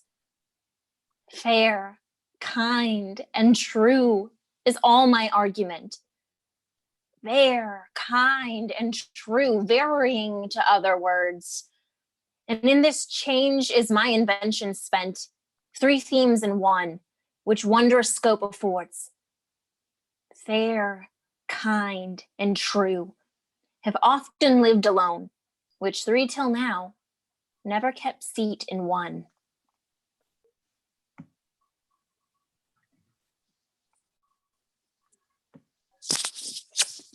When in the chronicle of wasted time, I see descriptions of the fairest wights, and beauty making beautiful old rhyme in praise of ladies dead and lovely knights, then in the blazon of sweet beauty's best, of hand, of foot, of lip, of eye, of brow, I see their antique pen would have expressed even such a beauty as you, master now.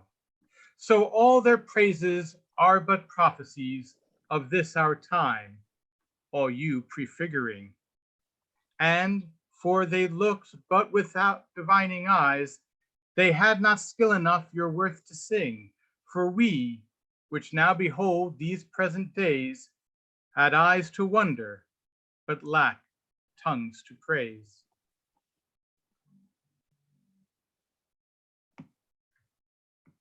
Not mine own fears, nor the prophetic soul of the wide world dreaming on things to come, can yet the lease of my true love control, supposed as forfeit to a confined doom. The mortal moon hath her eclipse endured, and the sad augurs mock their own presage. Uncertainties now crowned themselves assured, and peace proclaims olives of endless age. Now with the drops of this most balmy time, my love looks fresh, and death to me subscribes. Since spite of him I'll live in this poor rhyme, while he insults o'er dull and speechless tribes. And thou in this shalt thy monument, when crescents crests, when tyrants' crests, and tombs of brass are spent.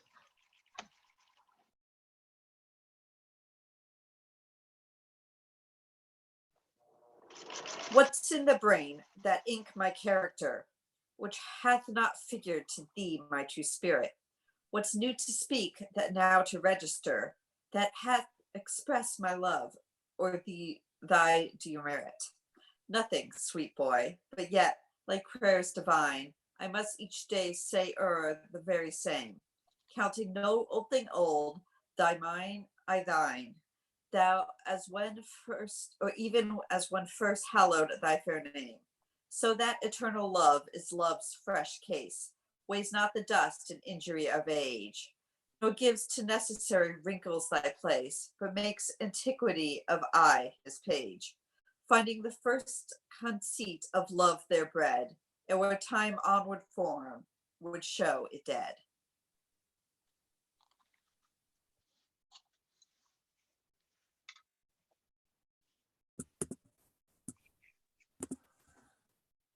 Oh, never say that I was false of heart, though absence seemed my flame to qualify.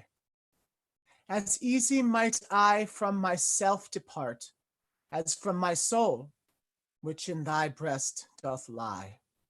That is my home of love. If I have ranged like him that travels, I return again, just to the time, not with the time exchanged. So that myself bring water for my stain. Never believe, though in my nature reigned all frailties that besiege all kinds of blood, that it could so preposterously be stained, to leave for nothing all thy sum of good.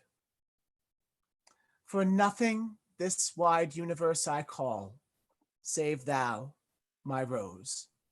In it thou art my all.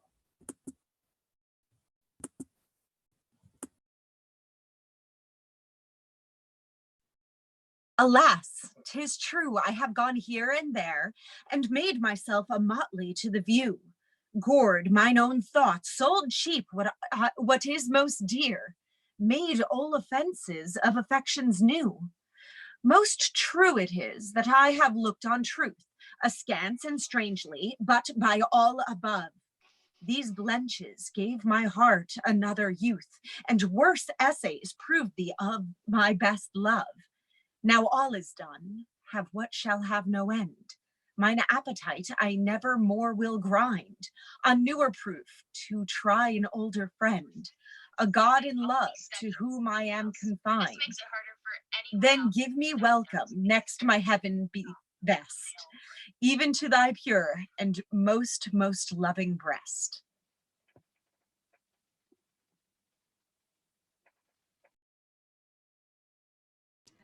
Oh, for my sake, do you with fortune chide, the guilty goddess of my harmful deeds, that did not better for my life provide than public means which public manners breeds. Thence comes it that my name receives a brand, and almost thence my nature is subdued to what it works in, like the dyer's hand.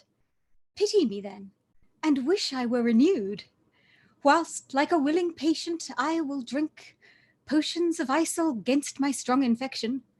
No bitterness that I will bitter think, nor double penance to correct correction. Pity me then, dear friend, and I assure ye, even that your pity is enough to cure me.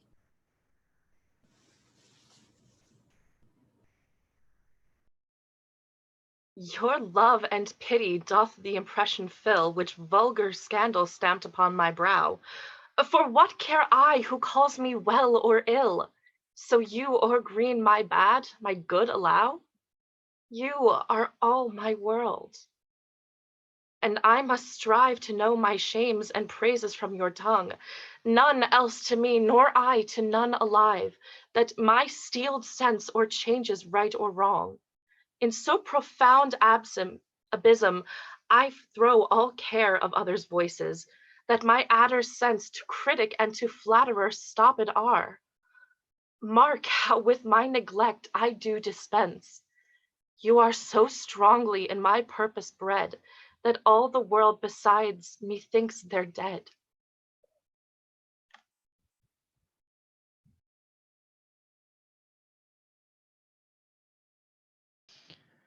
Since I left you, mine eye is in my mind, and that which governs me to go about doth part his function, and is partly blind, seems seeing, but effectually is out. For it no form delivers to the heart of bird, flower, or shape which it doth latch. Of his quick objects hath the mind no part, nor his own vision holds what it doth catch. For if it see the rudest or gentlest sight, the most sweet favor or deformitous creature, the mountain or the sea, the day or night, the crow or dove, it shapes them to your feature, incapable of more, replete with you, my most true mind, thus maketh mine eye untrue.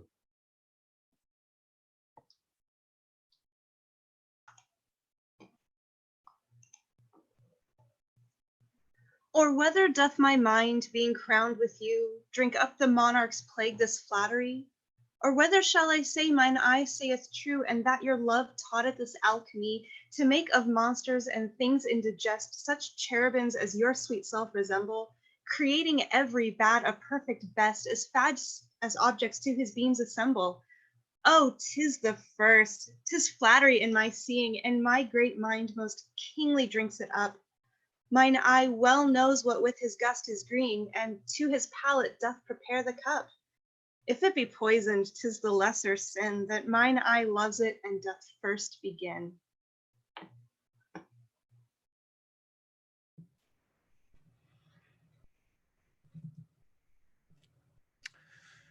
Those lines that I before have writ do lie, even those that said I could not love you dearer.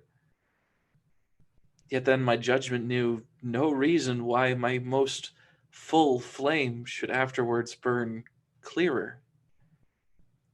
But reckoning time, whose millioned accidents creep in twixt vows and change decrees of kings, tan sacred beauty, blunt the sharpest intents, divert strong minds to the course of altering things. Alas, why, fearing of time's tyranny, might I not then say, now I love you best, when I was certain, or in certainty, crowning the present, doubting of the rest? Love is a babe, then might I not say so, to give full growth to that which still doth grow. Big announcement right now. We've done it. We've reached the goal. We're actually, I think, $10 over the goal. Shout outs to Marie Nicole, Gwen Wark, Sandra Levine, Dan Kostelik, Bill Nutt, Debbie Lockwood, Chris Sofio. Your powers combined have pushed us over the edge, and we've reached the goal. The fundraiser is still open, so feel very free to continue donating. They're certainly not going to turn down the money. But we've reached our goal. That's so fantastic. Thank you so much, everyone. We are still going to be here. We're working our way through all of Shakespeare's sonnets. So yeah, let's keep going. Let's see how much good work we can do for Feeding America. And I will throw you right back over to these wonderful actors. Let me not to the marriage of true minds admit impediments. Love is not love which alters when it alteration finds, or bends with the remover to remove. Oh no, it is an ever fixed mark that looks on tempests and is never shaken. It is the star to every wandering bark, whose worth's unknown, although his height be taken. Love's not time's fool, though rosy lips and cheeks within his bending sickle's compass come. Love alters not with his brief hours and weeks, but bears it out even to the edge of doom. If this be error, and upon me proved, I never writ, nor no man ever loved.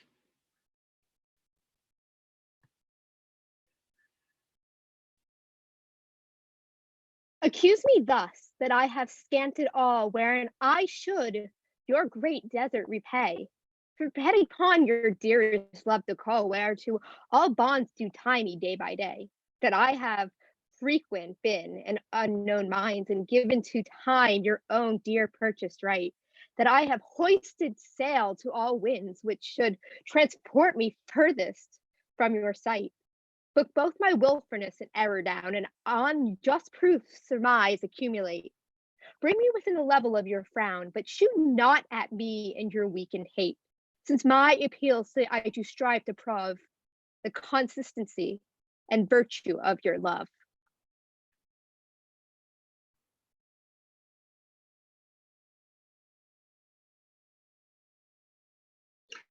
Like as to make our appetites more keen, with eager compounds we our palate urge, as to prevent our maladies unseen, we sicken to shun sickness when we purge. Even so, being full of your ne'er cloying sweetness, to bitter sauces did I frame my feeding, and sick of welfare found a kind of meekness, to be diseased ere that there was true meeting. Thus policy and love, to anticipate the ills that were not, grew to faults assured, and brought to medicine a healthful state, which rank of goodness would by ill be cured. But thence I learn and find the lesson true, drugs poison him that so fell sick of you.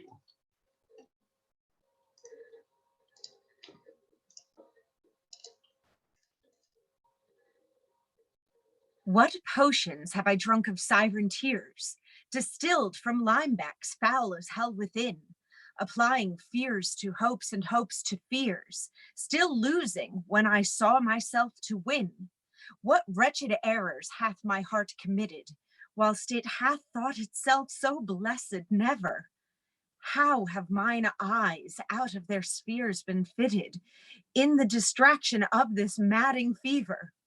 O benefit of ill, now I find true, that better is by evil still made better, and ruined love, when it is built anew, grows fairer than at first, more strong, far greater. So I return, rebuked to my content, and gain by ills thrice more than I have spent.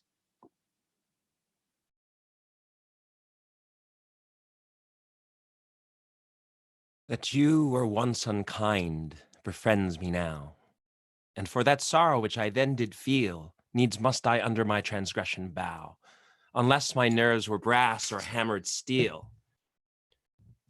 For if you were by my unkindness shaken, as I by yours, you've passed a hell of time, and I, a tyrant, have no leisure taken to weigh how once I suffered in your crime. Oh, that our night of woe might have remembered my deepest sense, how hard true sorrow hits, and soon to you as you to me, then tendered the humble salve which wounded bosom fits. But that your trespass now becomes a fee. Mine ransoms yours, and yours must ransom me.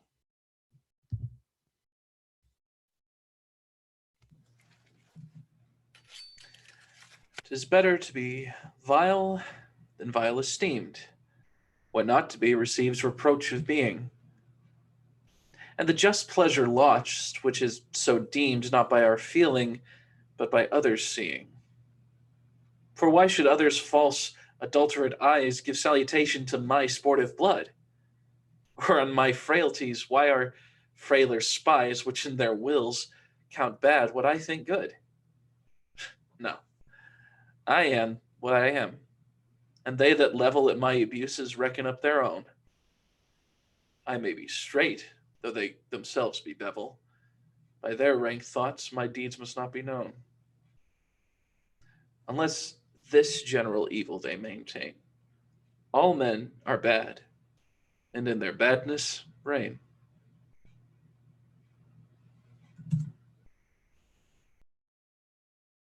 Thy gift, thy tables are within my brain, full charactered with lasting memory, which shall above that idle rank remain beyond all date, even to eternity.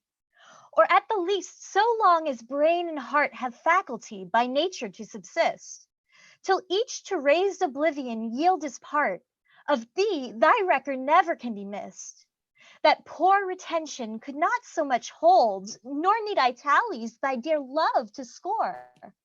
Therefore, to give them from me was I old, to trust those tables that receive thee more, to keep an adjunct to remember thee, were to import forgetfulness in me. No, time,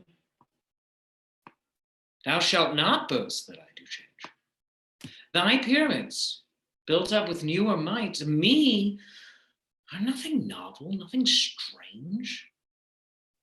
They are but dressings of a former sight. Our dates are brief, and therefore we admire what thou dost foist upon us that is old, and rather make them born to our desire than think that we before have heard them told. Thy registers and thee I both defy, not wondering at the present nor the past, for thy records and what we see doth lie, made more or less by thy continual hast. This I do vow, and this shall ever be. I will be true, despite thy scythe and thee.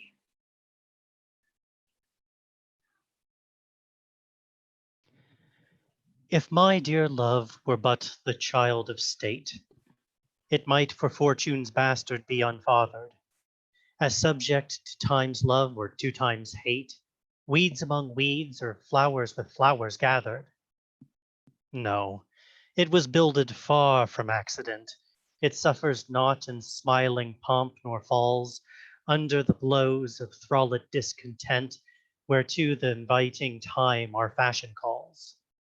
It fears not policy, that heretic, which works on leases of short-numbered hours, but all alone stands hugely politic, that it nor grows with heat nor drowns with showers. To this I witness call the fools of time, which die for goodness, who have lived for crime.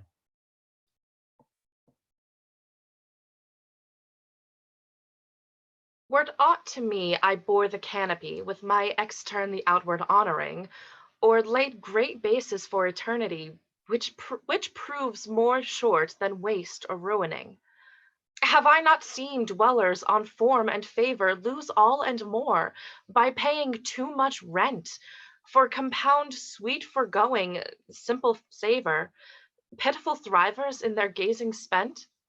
No, let me be obsequious in thy heart, and take thou my oblation, poor but free, which is not mixed with seconds, knows no art, but mutual render only me for thee.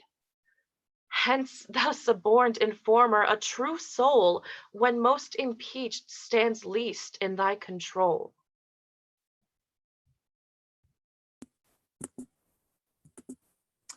O thou, my lovely boy, who in thy power dost hold time's fickle glass, his sickle hour, who hast by waning grown, and therein showest thy lover's withering, as thy sweet self growest. If nature, sovereign mistress over wrack, as thou goest onwards, still will pluck thee back, she keeps thee to this purpose, that her skill may time disgrace and wretched minutes kill.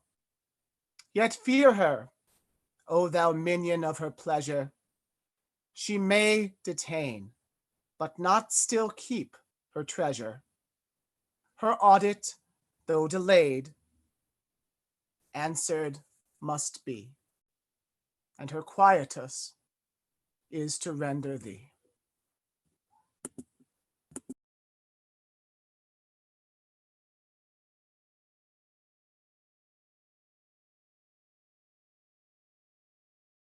In the old age, black was not counted fair, or if it were, it bore not beauty's name. But now is black beauty's successive heir, and beauty slandered with a bastard shame. For since each hand hath put on nature's power, fairing the foul with art's false borrowed face, sweet beauty hath no name, no holy bower, but is profaned, if not lives in disgrace. Therefore my mistress' eyes are raven black, her eyes so suited and they mourners seem, at such who, not born fair, no beauty lack. Slandering creation with a false esteem, yet so they mourn becoming of their woe, that every tongue says beauty should look so.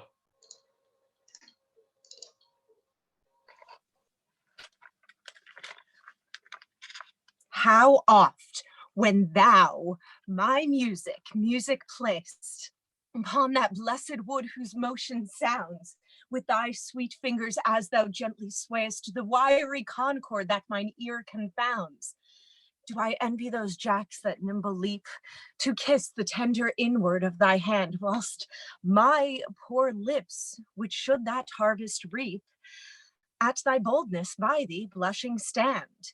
To be so tickled they would change their state and situation at those dancing chips, o'er whom thy fingers walk with gentle gait, making dead wood more blessed than living lips. Since saucy jacks so happy are in this, give them thy fingers, me thy lips to kiss.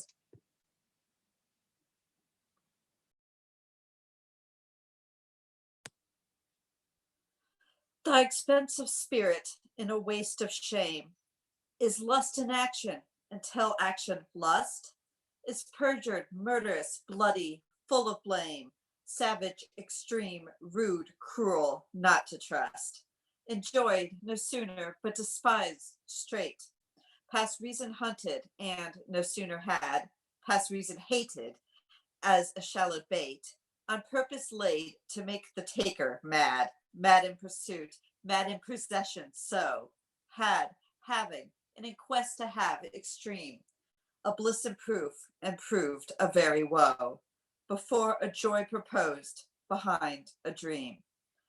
All this in the world well knows, and yet none knows well, to shun the heaven that leads men to this hell.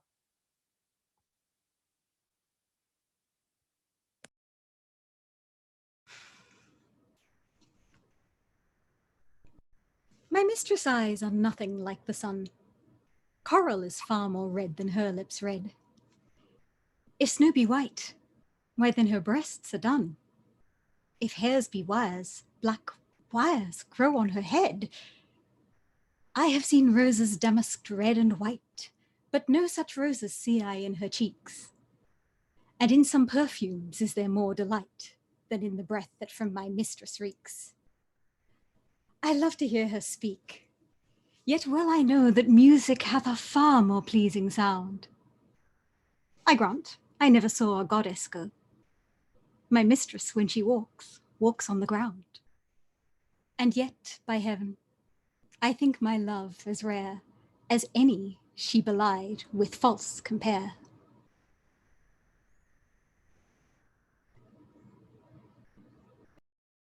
Thou art as tyrannous, so as thou art as those whose beauties proudly make them cruel. For well thou knowest too, my dear doting heart, thou art the fairest and most precious jewel. Yet in good faith, some say that thee behold, thy face hath not the power to make love groan.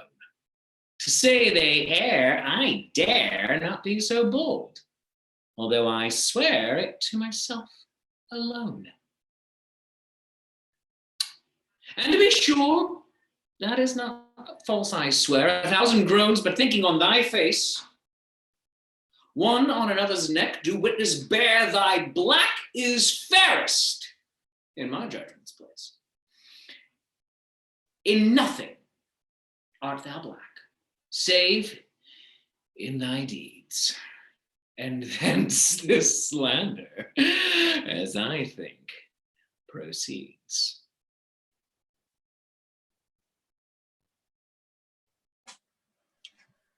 Thine eyes I love, and they as pitying me, knowing thy heart torments me with disdain, have put on black and loving mourners be, looking with pretty ruth upon my pain, and truly not the morning sun of heaven better becomes the gray cheeks of the east, nor that full star that ushers in the even, doth half that glory to the sober west. as those two morning eyes become thy face, oh, let it then be well beseem thy heart to mourn for me, since morning doth thee grace, and suit thy pity like in every part. Then will I swear beauty herself is black, and all they foul that thy complexion lack.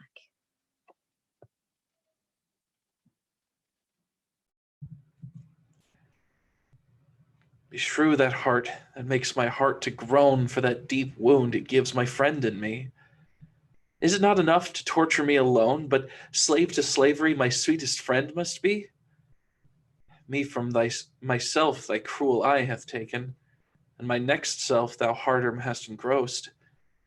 Of him, myself, and thee I am forsaken, a torment thrice threefold thus to be crossed. Prison my heart in thy steel bosom's ward, but then my friend's heart let my poor heart bail.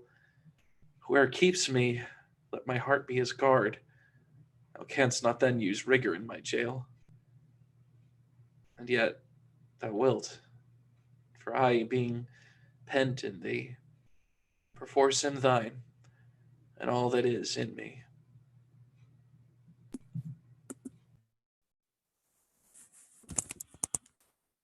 So now I have confessed that he is thine, and I myself am mortgaged to thy will. Myself I'll forfeit, so that other mine thou wilt restore to be my comfort still. But thou wilt not, nor will he not be free, for thou art covetous, and he is kind. He learned but surety-like to write for me, under that bond that him as fast doth bind. The statue of thy beauty thou wilt take, thou usurer, that putst forth all to use, and sue a friend came debtor for my sake, so him I lose through my unkind abuse. Him have I lost, thou hast both him and me. He pays the whole, and yet I am not free.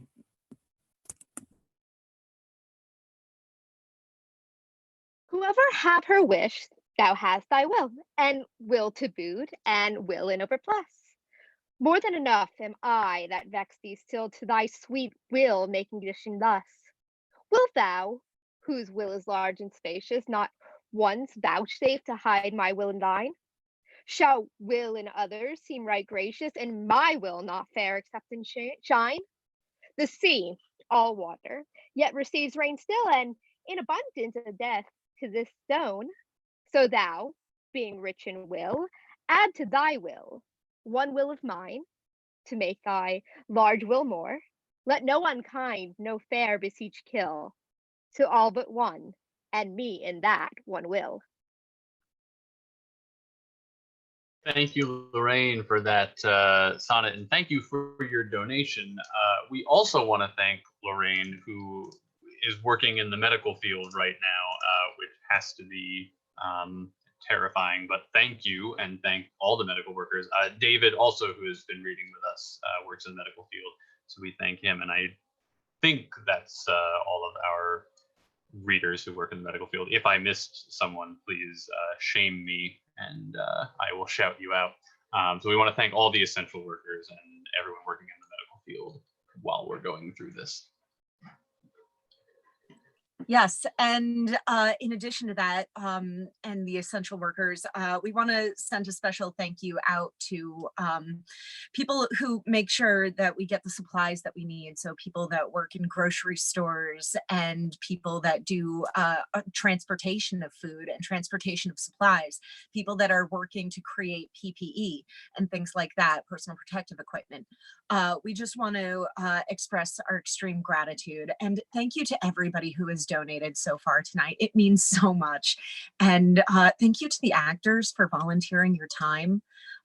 You're all so talented, and really just your willingness to put yourself out here on the internet and just come out and read some Shakespeare is really heartwarming. Thank you so much. And yeah, let's get back to our sonnet, shall we? If thy soul check thee, that I come so near, swear to thy blind soul that I was thy will. And will, thy soul knows, as admitted there, thus far for love, my love suit, sweet, fulfill. Will fulfill the treasure of thy love. I fill it full with wills, and my will one. And things of great receipt with ease we prove among the number one is reckoned none. Then in the number let me pass untold, though in thy store's account I one must be. For nothing hold me, so it please thee hold that nothing me a something sweet to thee. Make but my name thy love, and love that still, and then thou lovest me. For my name is Will.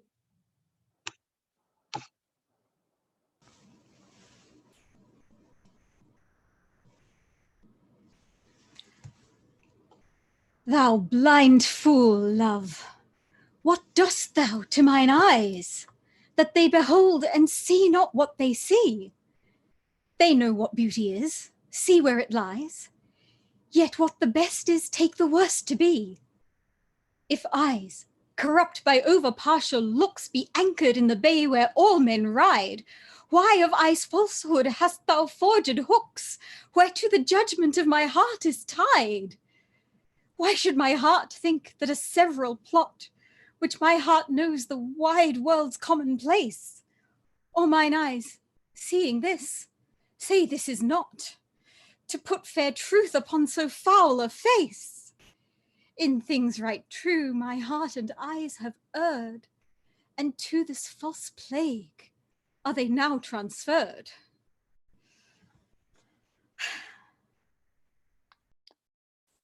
When my love swears that she is made of truth, I do believe her, though I know she lies, that she might think me some untutored youth, unlearned in the world's false subtleties, thus vainly thinking that she thinks me young, although she knows my days are past the best. Simply I credit her false speaking tongue. On both sides thus is simple truth suppressed. But wherefore says she not she is unjust? And wherefore say not I that I am old? Oh, love's best habit is in seeming trust, and age in love loves not to have years told. Therefore I lie with her, and she with me, and in our faults by lies we flattered be. Oh, call not me to justify the wrong that thy unkindness lays upon my heart. Wound me not with thine eye, but with thy tongue. Use power with power, and slay me not by art. Tell me thou lovest elsewhere, but in my sight, dear heart, forbear to glance thine eye aside. What needst thou wound with cunning, when thy might is more than my o'erpressed defense can abide? Let me excuse thee. Ah, my love well knows her pretty looks have been mine enemies, and therefore from my face she turns my foes, that they elsewhere might dart their injuries. Yet do not so, but since I am near slain, kill me outright with looks, and rid my pain.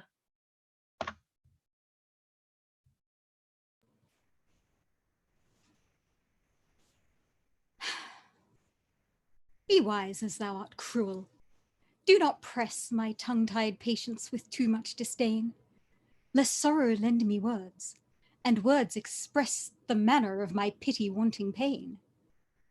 If I might teach thee wit, better it were, though not to love, yet love to tell me so.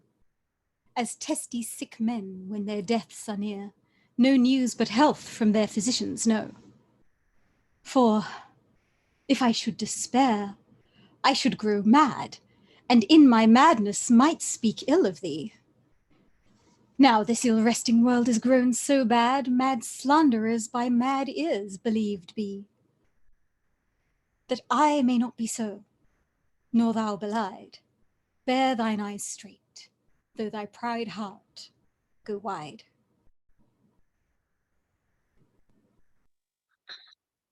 In faith, I do not love thee with mine eyes, for they in thee 1,000 errors note. But 'tis my heart that loves what they despise, who in despite of you is pleased to dote. Nor are mine ears with thy tongue's tune delighted, nor tender feeling to base touches prone, nor taste nor smell desire to be invited to any sensual feast with thee alone. But my five wits nor my five senses can dissuade one foolish heart from serving thee, who leaves unswayed the likeness of a man, thy proud heart's slave and vassal wretch to be. Only my plague thus far I count my gain, that she that makes me sin awards me pain.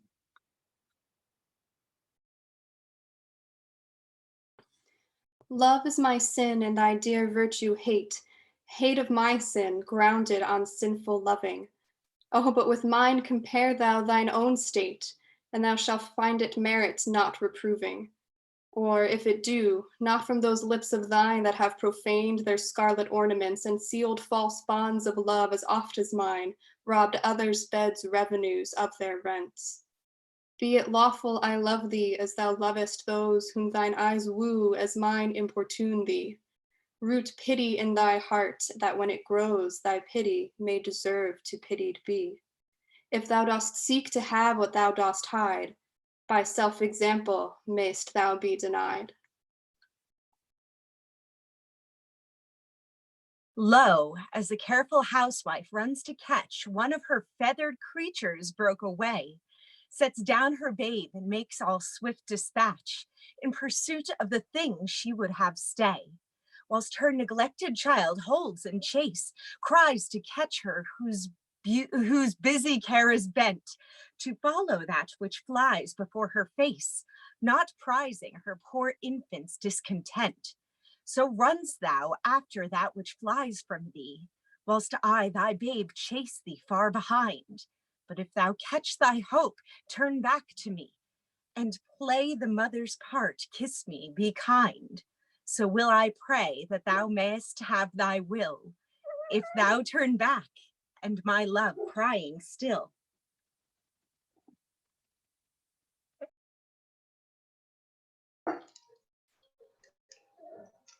Two loves I have of comfort and despair, which, like two spirits, do suggest me still.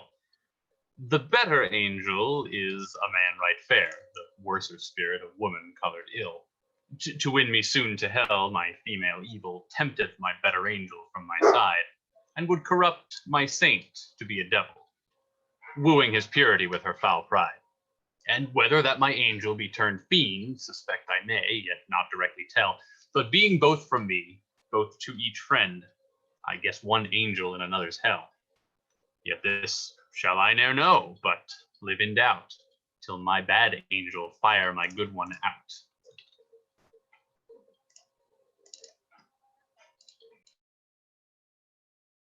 Those lips that love's own hand did make breathed forth the sound that said, I hate, to me, that languished for her sake. But when she saw my woeful state, straight in her heart did mercy come, chiding the tongue that ever sweet was used in giving gentle doom, and taught it thus anew to greet. I hate. She altered with an end that followed it, as gentle day doth follow night, who, like a fiend, from heaven to hell is flown away. I hate, from hate, away she threw, and saved my life, saying, not you.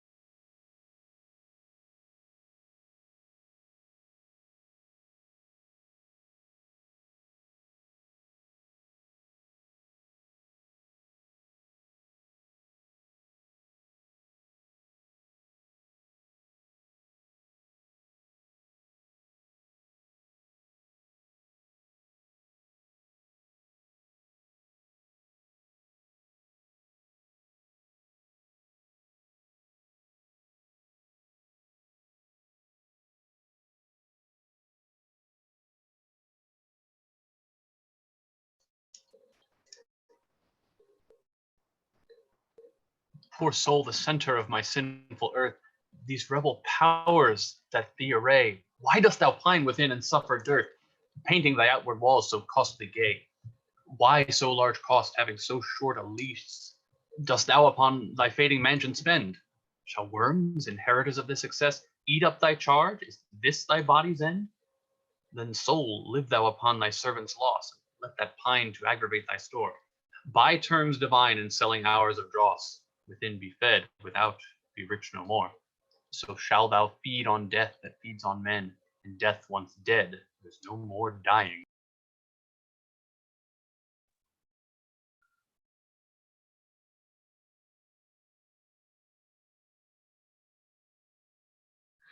My love is as a fever, longing still for that which longer nurseth the disease, feeding on that which doth preserve the ill, the uncertain sickly appetite to please.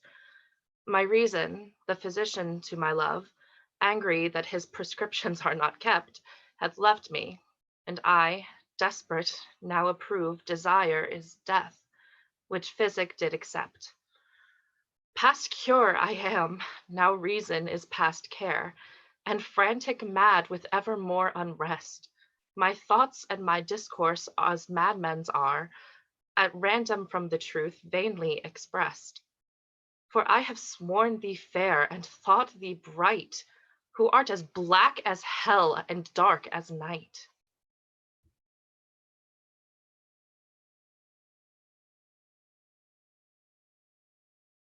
Oh me! What eyes hath love put in my head, which have no correspondence with true sight? Or if they have, where is my judgment fled, that censures falsely what they see aright? If that be fair, whereon my false eyes dote, what means the world to say it is not so? If it be not, then love doth well denote love's eye is not so true as all men's. No, how can it? Oh, how can a love's eye be true, that is so vexed with watching and with tears? No marvel then, though I mistake my view, the sun itself sees not till heaven clears. O cunning love, with tears thou keep'st me blind, lest eyes well seeing thy foul faults should find. Canst thou, O cruel, say I love thee not, when I against myself with thee partake? Do I not think on thee when I forgotten of myself all tyrant for thy sake? Who hateth thee that I do call my friend? On whom frownst thou that I do fawn upon? Nay, if thou lourest on me, do I not spend revenge upon myself with present moan? What merit do I in myself respect, that is so proud thy service to despise, when all my best doth worship thy defect, commanded by the motion of thine eyes? But love, hate on, for now I know thy mind, those that can see thou lovest, and I am blind.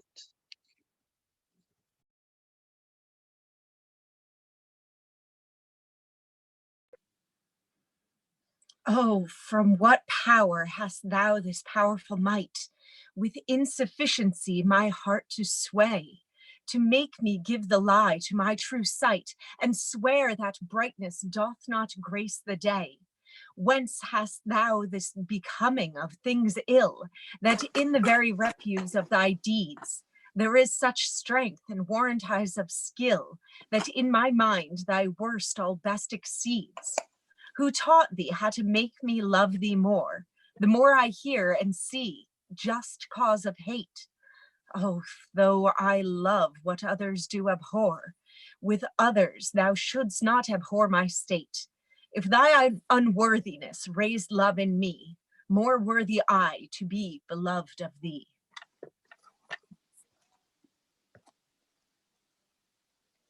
Love is too young to know what conscience is, yet who knows not conscience is born of love? Then, gentle cheater, urge not my amiss, lest guilty of my faults thy sweet self prove. For, thou betraying me, I do betray my nobler part to my gross body's treason. My soul doth tell my body that he may triumph in love. Flesh stays no farther reason, but rising at thy name doth point out thee as his triumphant prize. Proud of this pride, he is contented thy poor drudge to be, to stand in thy affairs, fall by thy side. No want of conscience hold it that I call her love, for whose dear love I rise and fall. In loving thee, thou knowest I am forsworn, but thou art twice forsworn to me love swearing. In act thy bed vow broke and new faith torn, in vowing new hate after new love bearing. But why of 2 oaths breached do I accuse thee when I break 20? I am perjured most. For all my vows are oaths but to misuse thee, and all my honest faith in thee is lost. For I have sworn deep oaths of thy deep kindness, oaths of thy love, thy truth, thy constancy, and to enlighten thee gave eyes to blindness, or made them swear against the thing they see. For I have sworn thee fair, more perjured I, to swear against the truth, so foul a lie. Cupid laid by his brand and fell asleep. A maid of Diane's this advantage found, and his love-kindling fire did quickly steep in a cold valley fountain of that ground, which, borrowed from his holy fire of love, a dateless, lively heat still to endure, and grew a seething bath, which yet men prove against strange maladies, a sovereign cure. But at my mistress's eye, love's brand new fired, the boy for trial needs would touch my breast. I, sick with all the help of bath desired, and thither hied a sad distempered guest, but found no cure. The bath for my help lies, where Cupid got new fire, my mistress's eyes.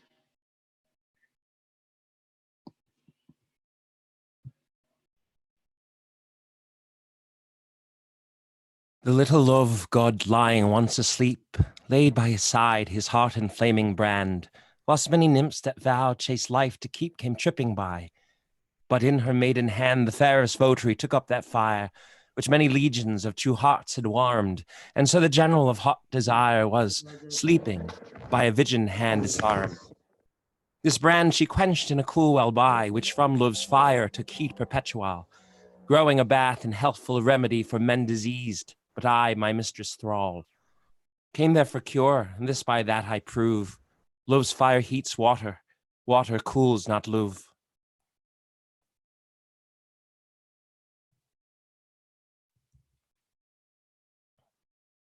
All right, thank you all. Thank you, actors. Thank you, viewers. I have I think the whole list. We're up to $1,110. Does that sound right? Sounds right. No, $1,160. So I hope I didn't miss anybody.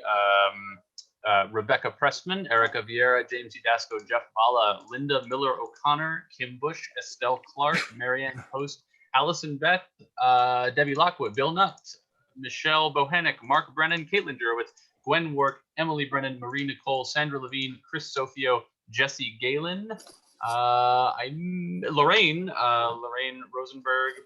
If I missed anybody, I'm sorry. I've been a little frantic trying to, run a PowerPoint.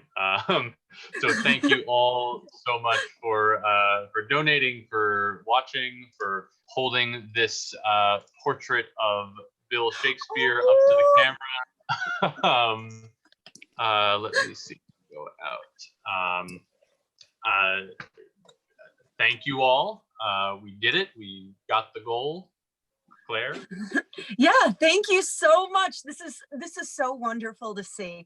I knew in my heart that the Shakespeare community, the literature community, the theater community, really just kind of has the biggest heart, and they're some of the most welcoming people, and they care so much. And it was just so delightful to see that all come together tonight and just really come together for such a beautiful cause. And I can't thank you enough. It's just such a wonderful, wonderful thing. It was beautiful to watch. It was fun to be a part of. And really, I'm over the moon right now. Thank you again. Thank you on behalf of Zenith players. We appreciate everything, just absolutely everything. Thank you again.